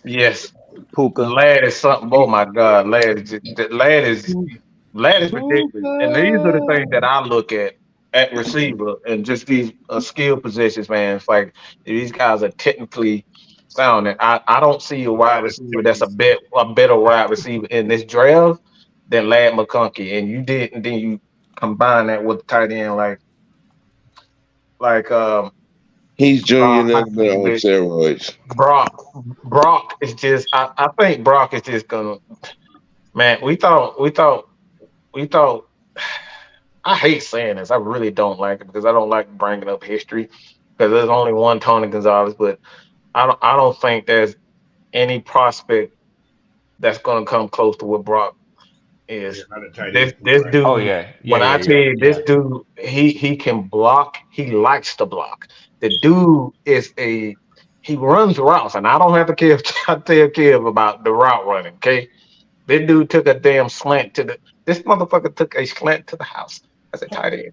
Hey man, how do you do that as a tight end? And he's a dog too, man. Mike, I'm gonna tell you something, man. I love the Bulldogs so much, but when I knew that we wasn't gonna have a chance in the playoffs to get to the championship game. Now, hear me out on this and understand where I'm coming from as a Bulldog lifer. And I know you, because I know you love them dogs, and I know Coach love them dogs the same. I really didn't even want him to play in that damn game because I was like, don't risk no injuries. Go get what the NFL got coming for you and show your ass and get your money, man. But I was torn because I wanted to see him play one more time. But I was like, no, man, just, you done gave this team all that you could, man. And he still played. That's why I say he's a dog, man. Whoever get him, man, I look for him to be in the running for Rookie of the Year, man. That's where he's at. I trade Pitts in the 3rd rounder to move up to go and get him. Oh, I already made a video about 4 months ago. Man, Mike, I did a mock draft on that shit, so I know. And he likes the block. That sold me. He blocks and he likes the block. Yep, get rid of Pitts or move Pitts' ass to the outside because he don't run shit but 9 routes any fucking ways. Put him as a fucking wide receiver and let him do whatever he want to do. But I have a hard time with mocks, y'all, because I think one of the things that happens to me, I'm not good at it. I know we all get off base sometimes, but I try to stick to from my experience and I ain't talking about as a player necessarily, but just watching. watching how organizations do, creatures of habit, how people do stuff, and try to have at least a decent interpretation off of what they're going to do. So I'm very late joining the show. I'm not going to ask y'all to go back because when I jumped in, y'all was hot. So I said, damn, I'm glad they dropped the link, man. I wanted to jump in. Not ask y'all to rehash the stuff that y'all have hashed. I'm going to go back and rewatch, obviously. But man, I do want to ask y'all something, but I want to tell y'all what I believe can happen in the draft that might really open up the door for us. I know a lot of people say, hey, don't move up, but I don't see a major move up for us. But I told Coach this the other day as well. I think Marvin Harrison Jr. is the key. If we go get a quarterback, he is that linchpin. If he gets taken in the first, second, or third pick, that's going to push either Drake May or Jaden Daniels down the board. Now, don't know how far, because let's just say somebody takes him in the top 3 picks. Then there's a strong possibility that you can move up to 4 with Arizona. If they don't go for Neighbors, because it ain't that much difference. That Neighbors kid is nice, man. If they don't go for Neighbors, you potentially can swing a deal to go from 8 to 4 for our quarterback, or with the Chargers, because obviously they don't need a quarterback. You know what I'm saying? So I think it's risky to sit behind the Giants and think that you're gonna get either Drake May or Jaden Daniels. That's the big risk. No. Okay. Well, I heard you. Why is it that people keep trying to get us to move up and cost us something that we dearly need in future draft capital? Why? Okay. Why? There's nothing in this draft as a quarterback that is worth. You got a whole hour so tomorrow. Relax, goddamn it. Yeah. So you just gave your retort, but I would tell you, I'm not talking about going from 8 to 1 or 8 to 2. I'm talking about going from 8 to 4 to 5. And you don't think it's gonna cost you an arm and a leg and your grandmama heart and liver? It's not. Stop playing. It's not. What it will cost you is it'll probably cost you your second this year, maybe your fourth this year, and a second next year to go from 8 to 4. That's still too much. Okay. That's all right, still for you too guys. much. For you guys. Yeah, what they got there, K Styles, that's proposed to move from that far. So in order to go from 8 to 4, yeah, that's about Like 400. From 8 to the top 5? Stop playing. They're like So- 2,600. K Styles looking it up. But like I said, what you'll have to do is it'll be your second. You still gonna have to give up one of your first for next year too, because the thing about it is, regardless on how much you trade up, it don't matter how far the value of that fourth pick. That's is a gonna number be greater system than that they had created. That you got. Yes. Yeah. So let me put my cards on the table and tell you why I would even discuss the possibility of moving up. Number one, the top 3 quarterbacks in this draft are already considered. Well, that's your opinion, but they're already considered to be franchise quarterbacks coming into whatever program they come into. That's what they're considered. You call them boo-boo, but I'm telling you right now. Whoa. Wait. Hold on. Say it again. I missed them. All right. Caleb Williams, I said the top 3. Caleb Williams, Drake May, and Jaden Daniels are projected to be franchise quarterbacks. Hold on. Who said that? Who said it? For one, I said that. And I can stand on mine and give my argument. Oh, so you said okay, all right, okay. Yeah, so I'm much like you are and other guys, Mike. I do my homework and I bring support for my opinion. So with that being said, but I think sometimes people want to know where you get this from. Now it's ironic to me that we discredit media, but then we want support for the media to support our position. So what I will say is there are many experts who project them to be franchise quarterbacks. I just want to know who is it? Chad Reuter, I think that's how you pronounce his last name, who is an NFL scout and a draft analyst. He projects them to be that. All three of them. He draws a distinctive line between those three and the remaining quarterbacks in the draft. So that and let me ask you this. And K Styles, I got you. I'm finna stop. I'm gonna ask you this.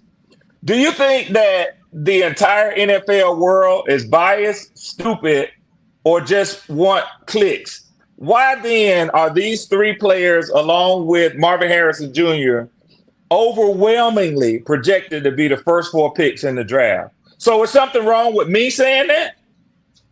Can I When answer this everybody else said question?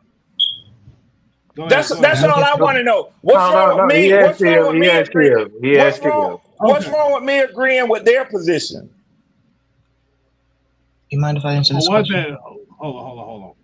The issue isn't the position that you're taking when it comes to these prospects in itself. I'm taking it. I always take the draft at a different approach. Mike can tell you, Sam will tell you. I don't give a fuck about first round picks. I really don't, because we've heard the same people that said that the 2021 quarterback class was the greatest quarterback class since 1983 in its own record. Do anybody remember that? Do anybody remember them? Oh, I completely agree with you. That's how they projected them. Yeah. But that's the thing too. Like I said, projection is fine. But the thing about it is, I always say it like this. I ain't gonna put all my eggs into that basket, because the thing about it is, they can be projected. But after the projection, is the production gonna come in? And I always look back after 3 years, K Styles.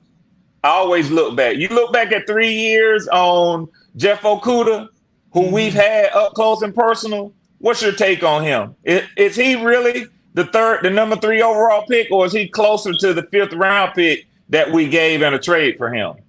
He was one of the best corners in that draft. He just didn't pan out in Detroit. There you go. But that was a reason for that.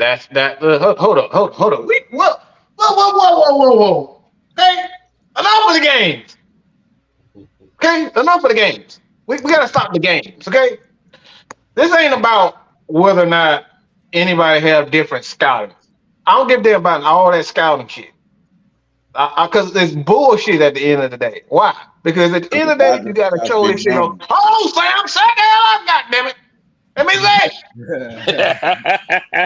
say. Joke yourself out of it, but them scouts have been wrong. We keep talking about what.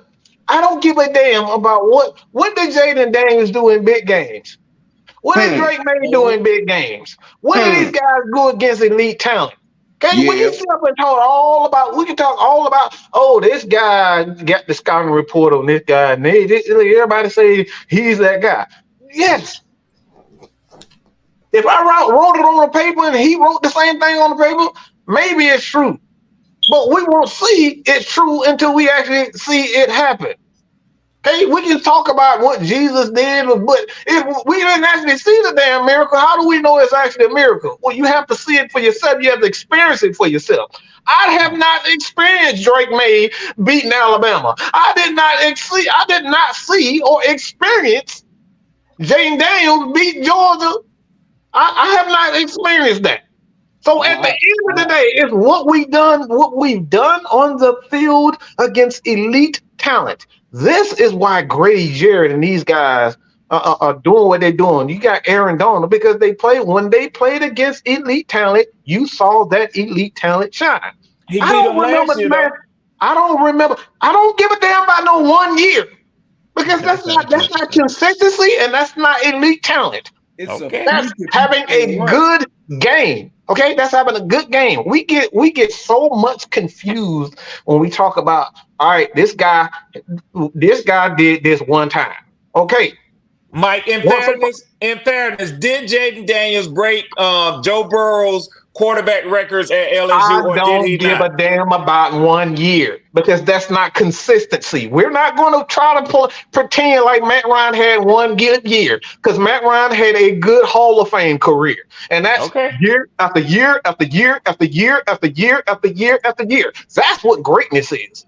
We try to put all these guys in. Oh, this is why Michael Penix is dropping in the draft because he had a bad game. He had 1 good year, and we trying to throw him at number 1 pick. He had several bad games. It was covered up by the damn defense. I get that, and I'm not discrediting anybody's what they see as far as how they look at anybody's talent. All right, their scouting report. Scouting reports are accurate, but I don't care nothing about that. This is why Patrick Mahomes slips below so many radars because they looked at his college tape and say, all right. They look at his college tape and say, all right, he only played this team, but they didn't look at the tape, and then they didn't look at the teams that he played with that. You got to look at everything. Andy Reid knew how to look at talent, and he said, you know what, y'all just gave me the best quarterback that the NFL is going to ever see. But he was consistent with those. This is what I'm talking about. It's consistency in playing types of that guys. boy was trash at Texas Tech, man. He wasn't I don't know where you got that from because it's not true. What's up? He wasn't trash. I've seen the tape. He wasn't all that, Mike. He wasn't all that, Mike. I've seen it too. Let me kill that argument right now because there's a certain quarterback that actually that we see that look good in college. And Sunshine, what's wrong with Sunshine right now? We're trying to figure out what's wrong with him, right? Right. All right. So what's Justin Fields? He looked good in college too, didn't he? He was so. But he looked good in college. Become a first round pick though, didn't he? Yeah. That's the point. I wasn't impressed with him at Ohio State. I wasn't impressed with him at Ohio State. That's not the point. You can't really use Fields because we all got tricked with that guy. We can use him because he did look good enough to be drafted in the first round. The thing is, what I'm saying is, when you got to put the scouting report and the play on the field, you got to put all that together. One thing does not make an excellent prospect. Okay, one thing doesn't make an excellent prospect. All of this coming together, the experience, the scouting report, and what he's done on the field. And I don't know what the hell just happened. Somebody got some feedback. I heard that. Yeah, I'm about to say, boy, somebody made a Super Saiyan point over here. So, boy, I'm like, all right. But again, not everybody. When we try to bring one aspect of football, we dumbing down the art of football. The art of football is all about one. The most important thing is consistency. 2 is the scouting report and actually putting it on the damn field. Those are 3 aspects. You can't have one without the other. This is why Tom Brady and a lot of these guys slip under the radar because we look at one aspect of what the player is and try to dumb them down and say, oh, see, he slipped under the radar. No, you did not look past the fact that he can't throw the ball 70 yards.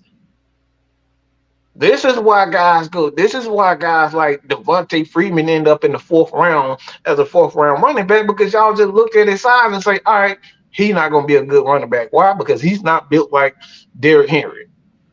This is the reason why guys slip under the radar like Tank Dell. Like we see these guys, he's small. Well, he could have been a 1st round talent. He had the 1st round talent, but y'all looked at his size and said, guess what? He ain't worth it. And now what are you doing now? But Mike, you bring up an excellent point though, and I am going to call you on it because you say consistency, and you also said, and I pointed to coaches or GMs or scouts who have that eye, who can look beyond just the numbers and see the potential of that player. Now, I go back to what I said about Patrick Mahomes. So one of the measures of consistency is throwing the ball with a high degree or a high rate of accuracy, being accurate, your completion percentage. His completion percentages, he never was over a 65% thrower at Texas Tech. And you said earlier, what do they do in the big games? He wasn't lights out in the big games, man. Let I don't even know if he won the red and because blue. since you want to try to call me out on quarterbacks, let me tell you something about the quarterbacks. I'll do Let- that. let- We can do that. We can do no. that. You pull my Excuse me. card. So I'm Yeah, about to I pull this did. one. I Excuse me. did. No, I you did. pull I my did. card. You Excuse pull me. my card on the Well, we quarterback. having a conversation. We having a conversation. Hold on, Sam. No, you pulled my card on quarterback, and you said that Patrick Mahomes was not consistent in college. That's Yes. not true at all. His percentages were 56.8, 63.5, and 65.7. How do you know if he wasn't consistent? You compare him to other quarterbacks, and when you look at This is his that's own. This is his own no, numbers. This is that's not his. how you're not going Go to ahead. redefine Go how ahead. we talk about Go ahead. you trying to redefine how we look at quarterbacks. I You absolutely compare him. am not. You compare him to the guys that have done it before him.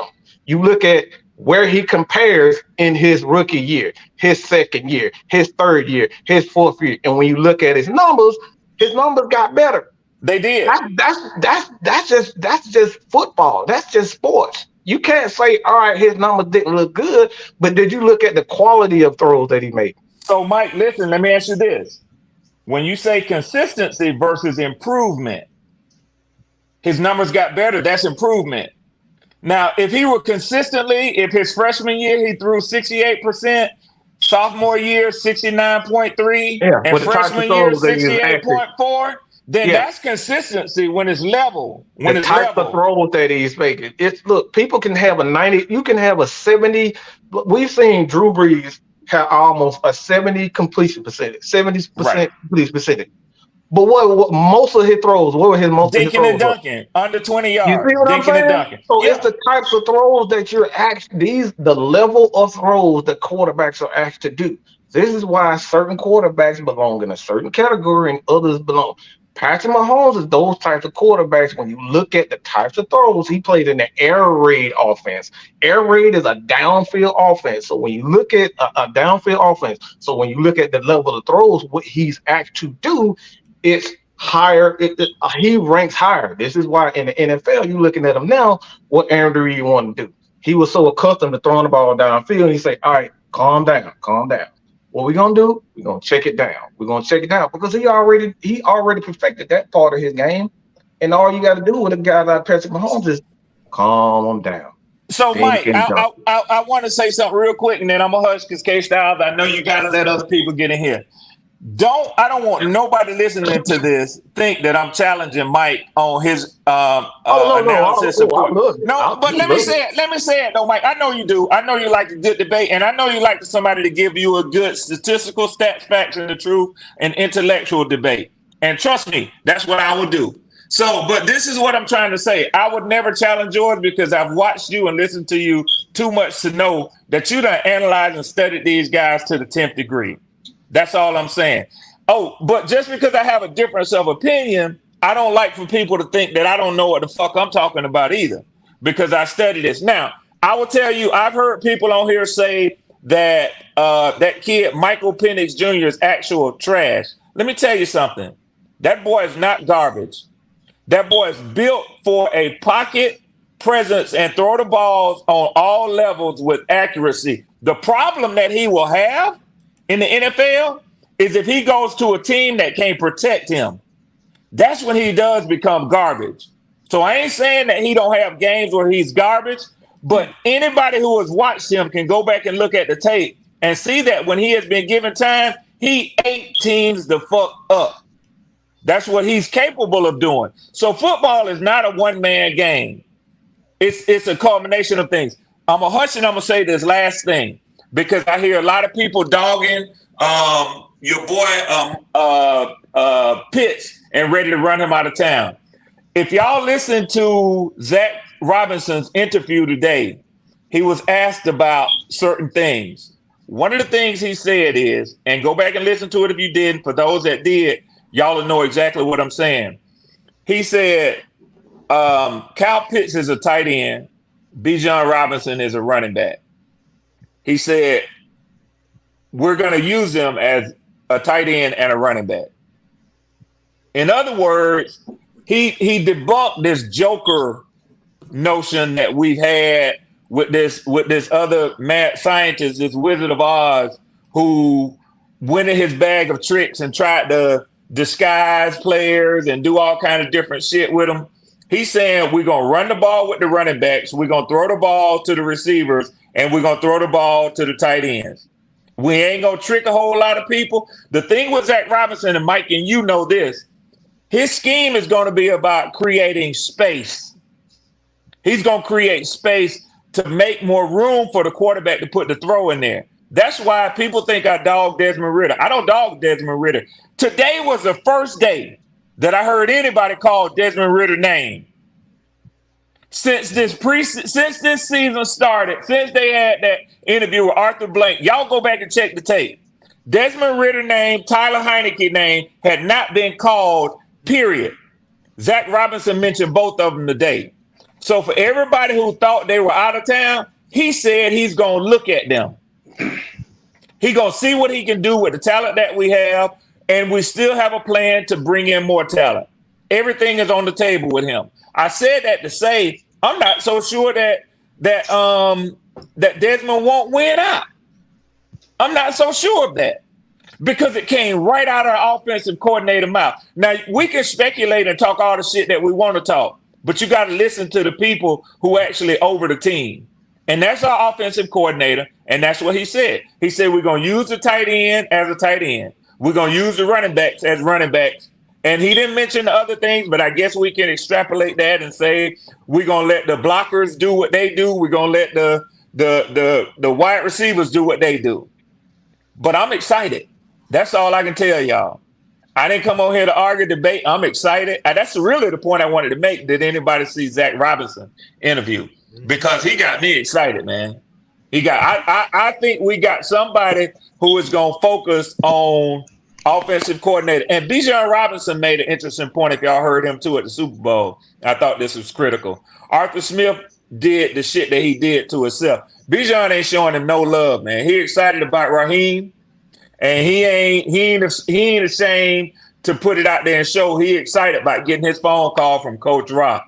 But he said something that I thought was interesting.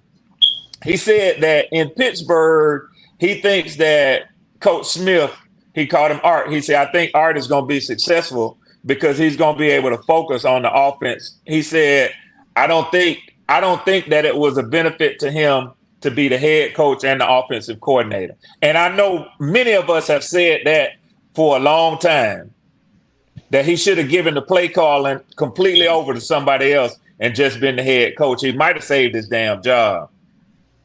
But that's all I got, y'all. I'll say on that right there, and I think the issue that came with Arthur Smith too is that I would say I'll agree upon him, but we have to look at 2021 in its entirety. The Atlanta Falcons was not a highly touted job for anybody. Anybody, yeah. So, like you said, they took the chance that he wanted to take the challenge here.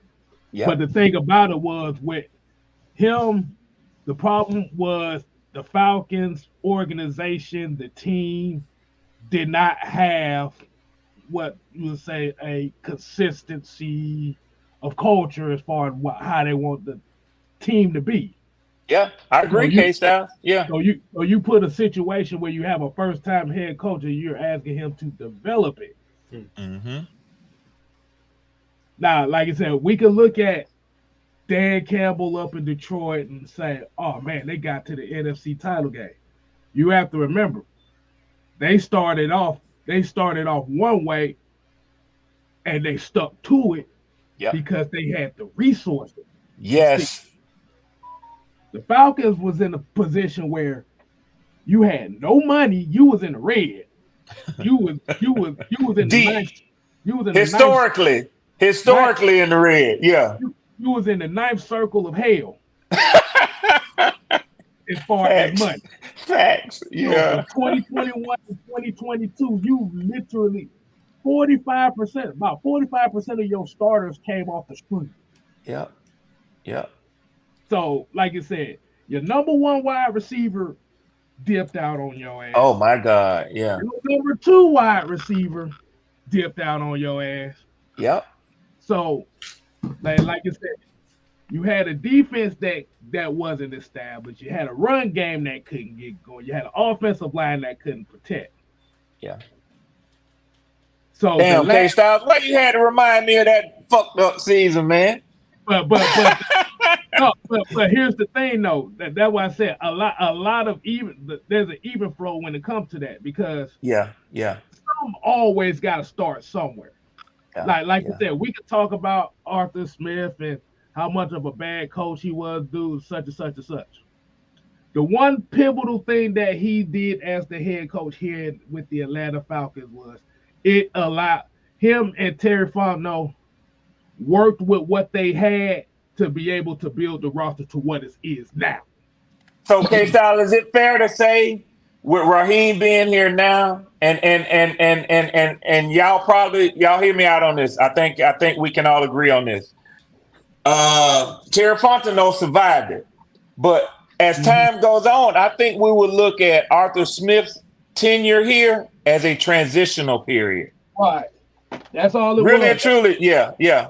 That's all it was. That's all it was because now Raheem Morris comes into a situation where, and I have to shout out Juan, aka the therapist, for always saying this. Yeah. Raheem Morris does not have to do a lot of heavy lifting over here now. Facts. He coined that perfectly. He doesn't have to do a lot of heavy lifting. Like I said, he just come in, he be able to do his job.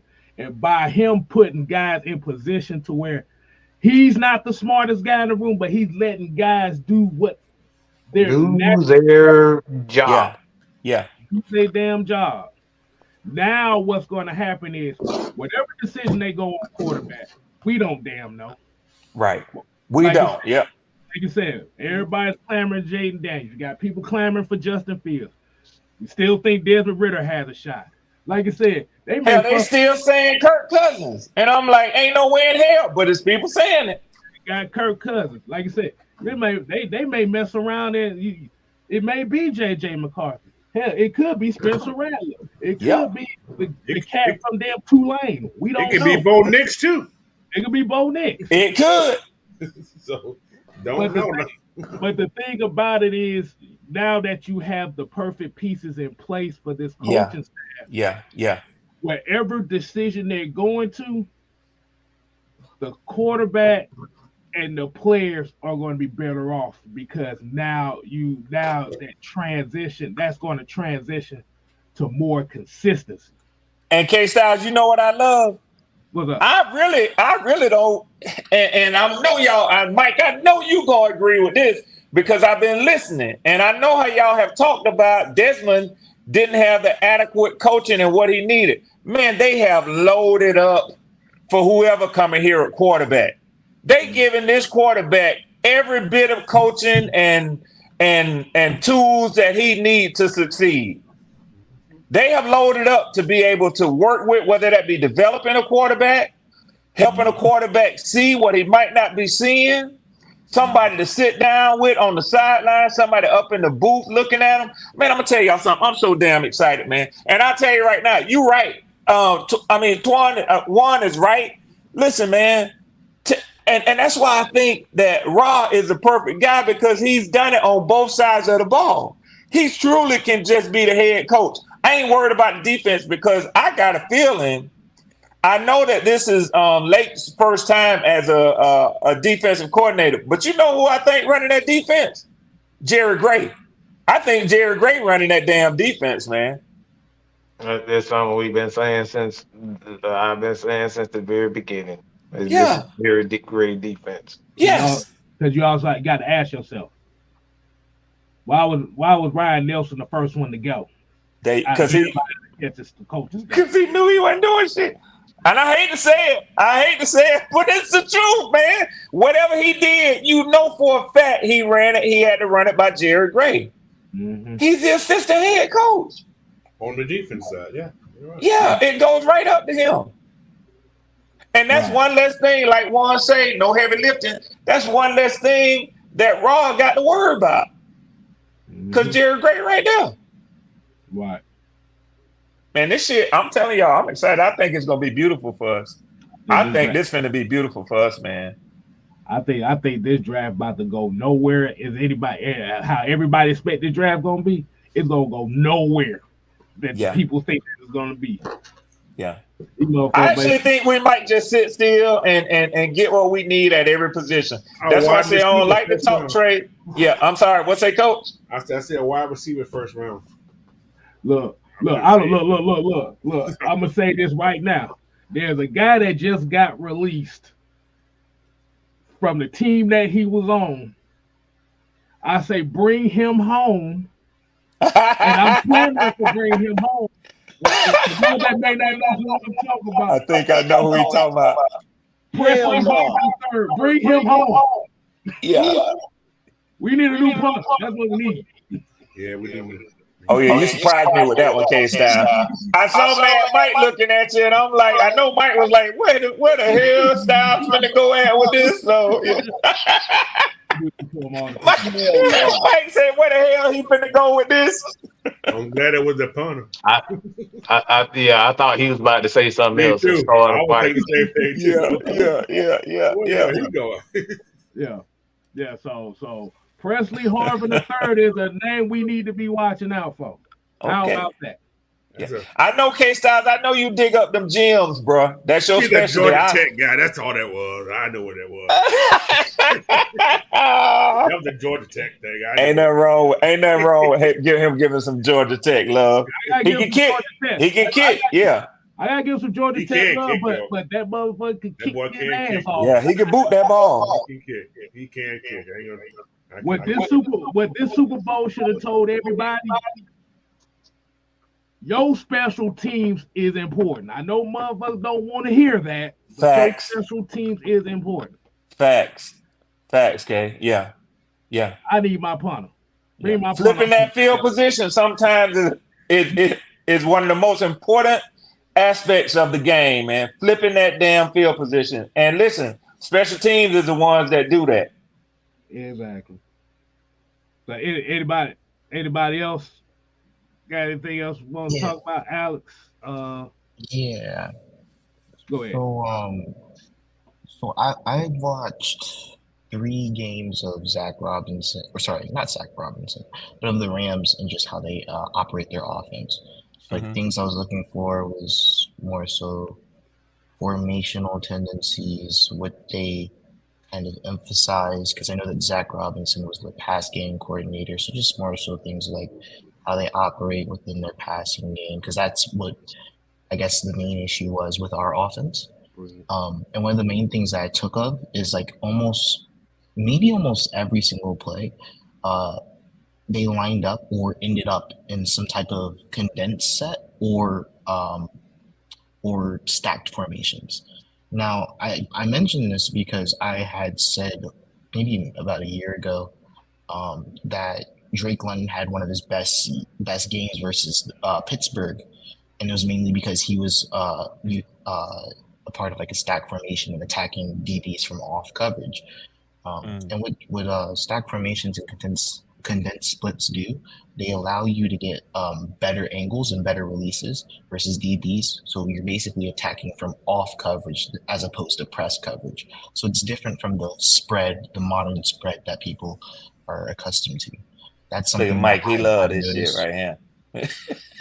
But also, I'm sure everyone's probably already heard of this, but I believe the personnel usage is also pretty different.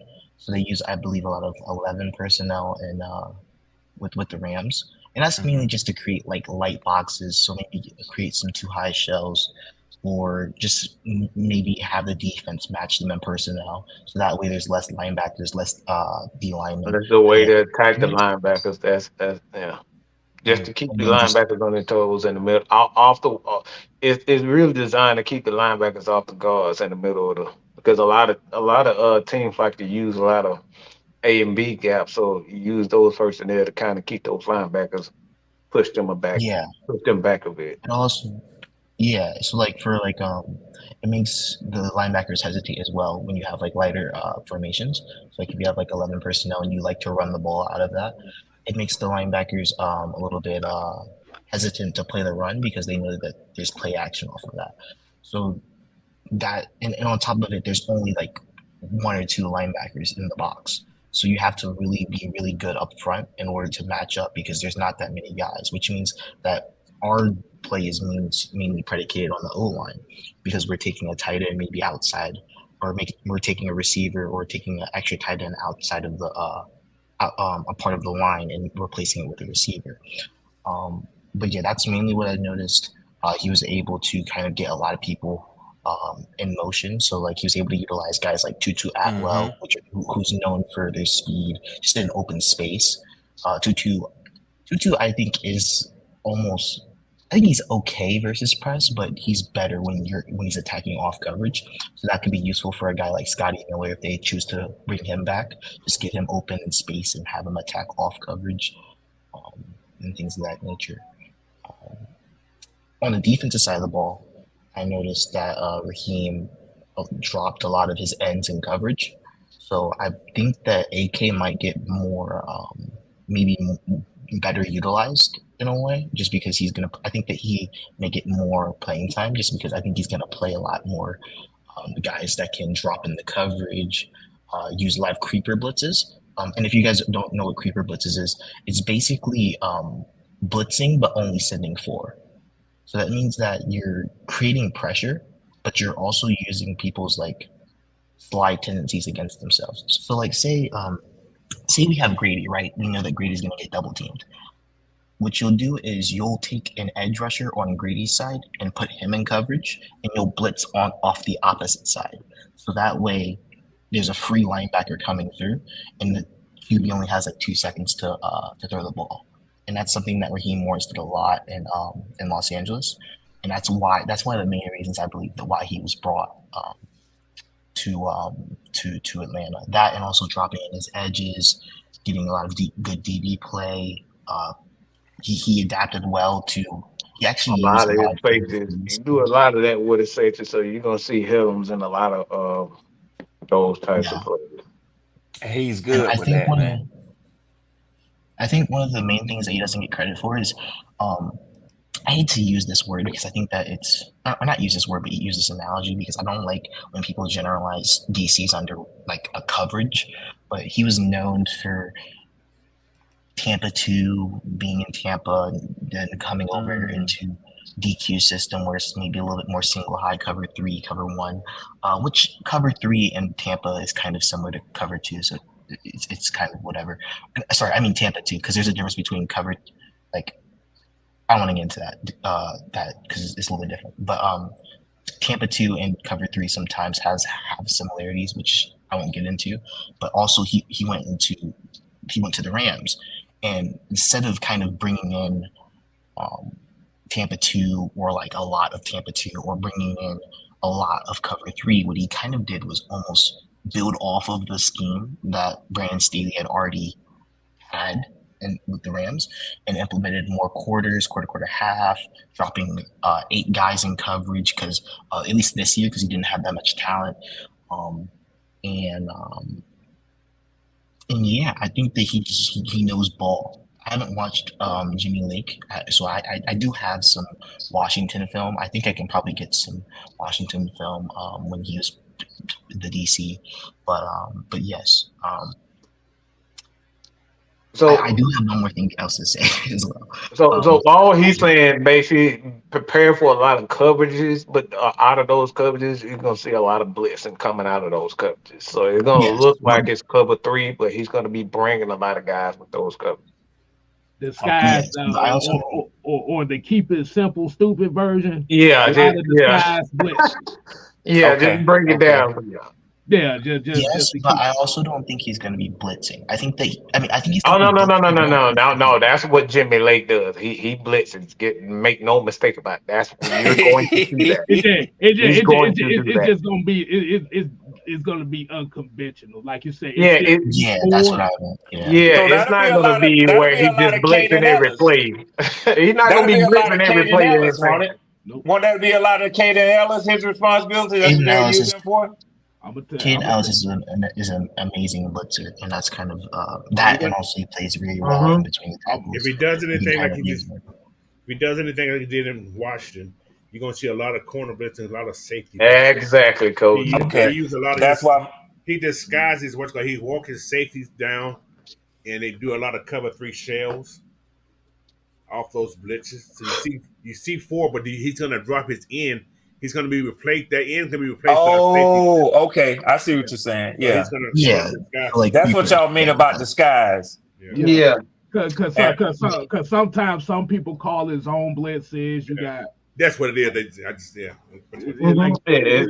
all the same thing. It just basically means that I'm gonna send some folks your way. You just not gonna know which ones is coming. That's what I know.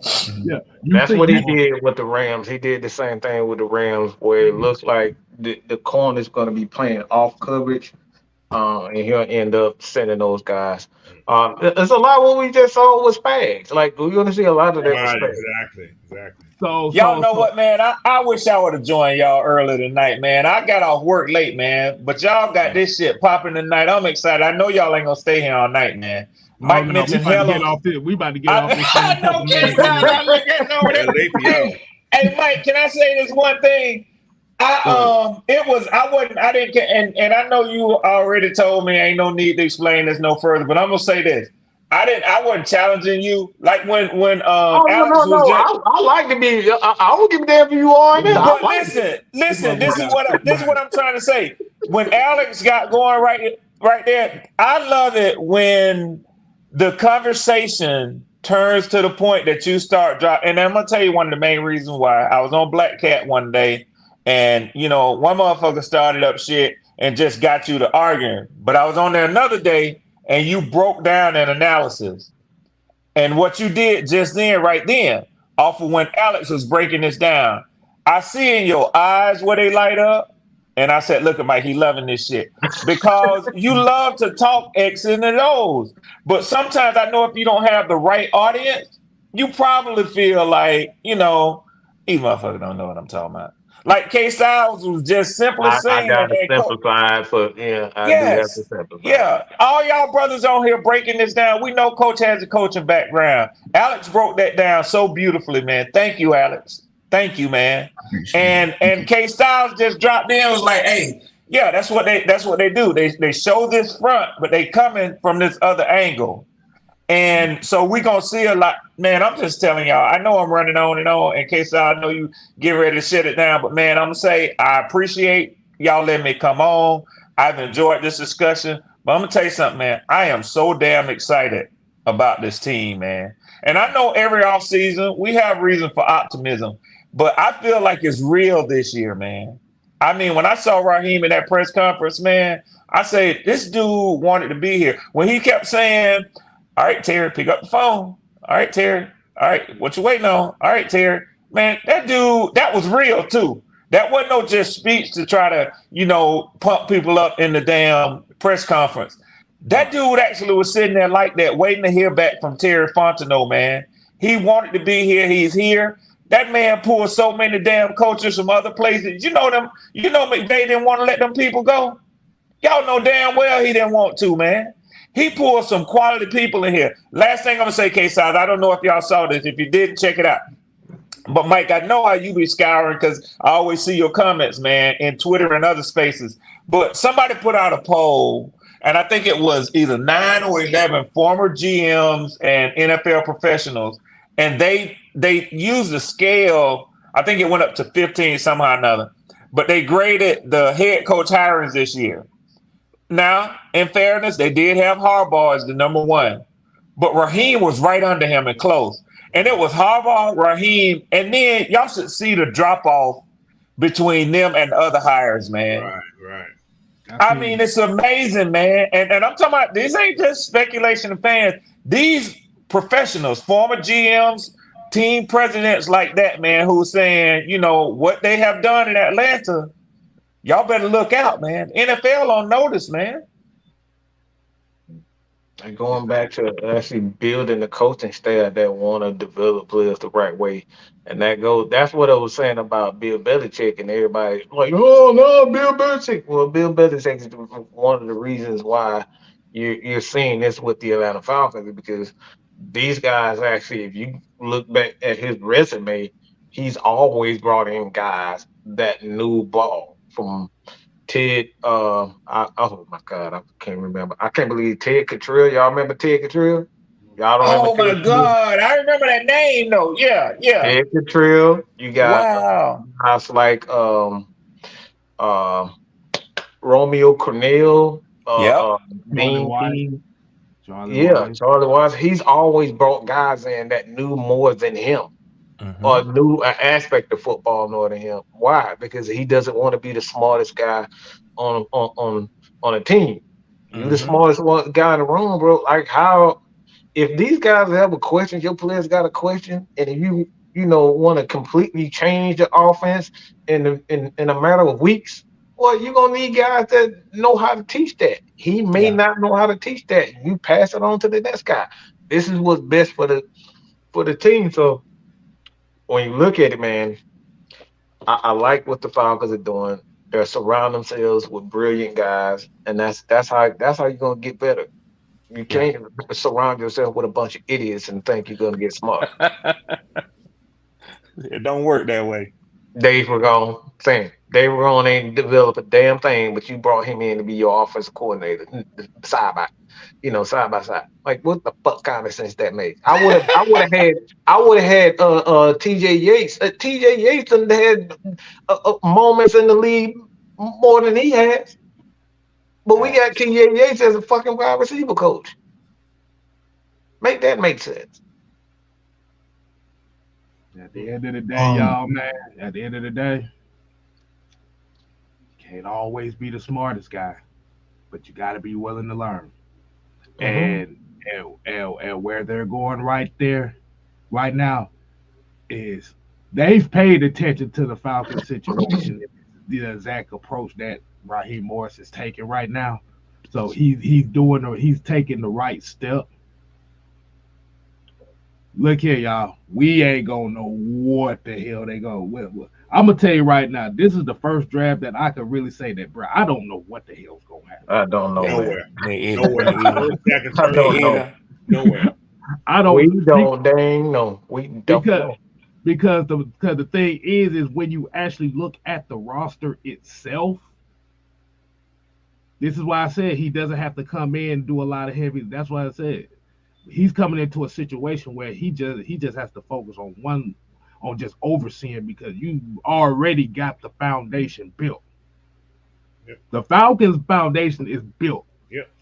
This was the final year of the building of the foundation. Then This you is got the final year. then you got to put the Yeah. property on the land. That's all. The house on the land. That's all you got to do. Yeah. And that's why I say I know people were upset that we didn't make the playoffs the last couple of years. But the thing about it is you gotta build a foundation. A lot of times building foundations for these teams ain't gonna take 1 year. It's not gonna take Right. 2 years. The shit could take average of maybe 4 to 5 years. Mm-hmm. If you're No, that's able something to that y'all don't want to hear, but that's the truth, man. but if you're able to build it within a year or two, boy, you just got damn lucky that year. Mm-hmm. Yes, sir. That's what you want. Now the real Falcons are now the Terry Fontenot era of the Falcons are now here. They've laid the concrete down. Now it's time to put that house with that Lombardi in it. Mm-hmm. So we appreciate everybody tuning in to this long ass conversation we had. We had some foolishness in the middle of it. Look, I told you we get into it in the off season. The off Right. season, we get into real conversation. Yeah. We had a little foolishness earlier in the show. It went on a little bit longer than we expected it, but at the I end got of the day, I got to go back and check that out, man. yeah, just some folks calling us out, and we put the link in the chat, and they ran away from it. It's Okay. normal stuff like that. Yeah. Yeah, we Yeah. appreciate They bold with their fingers when they texting. Mm-hmm. exactly. Yeah. That's all it is. But yeah, man. So we appreciate y'all. Appreciate the OG coach Alex Red Swarm. Hell Thank y'all, no. brothers. Hey man, we just had a hell of a conversation, and make sure you tune in tomorrow, 6-man convo. where we will be going deeper into. We're gonna be. It is very interesting. We've been talking about coaching all week. I think I'm gonna continue that.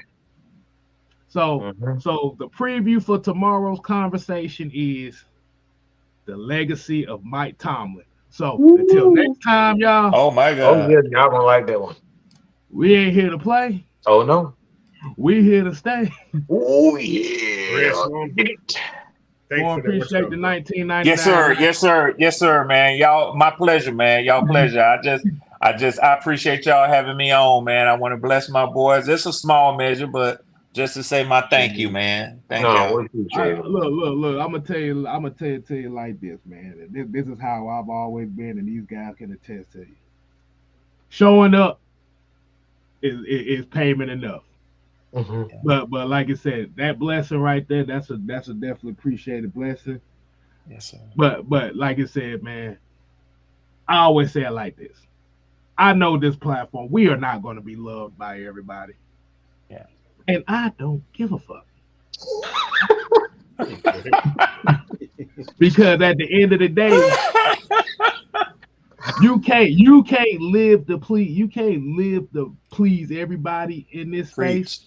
Somebody's going to be mad as hell at the end of the day. So like I said, my motto is I'd rather be loved by the 20% than appreciated by 100%. So until next time, people, deuces. And happy Valentine's Day. Make sure. Okay, let me see. February, March, April, May, Nah, I got mine. I got mine. Okay. I don't want to hear y'all springing up no October babies here. Wow. I mean, if you do that, that's your business. Make sure y'all can afford them. They gonna call them. I'm gonna leave that conversation alone because I'm not letting the devil. No. That baby will be called a miracle. All right, y'all. We out.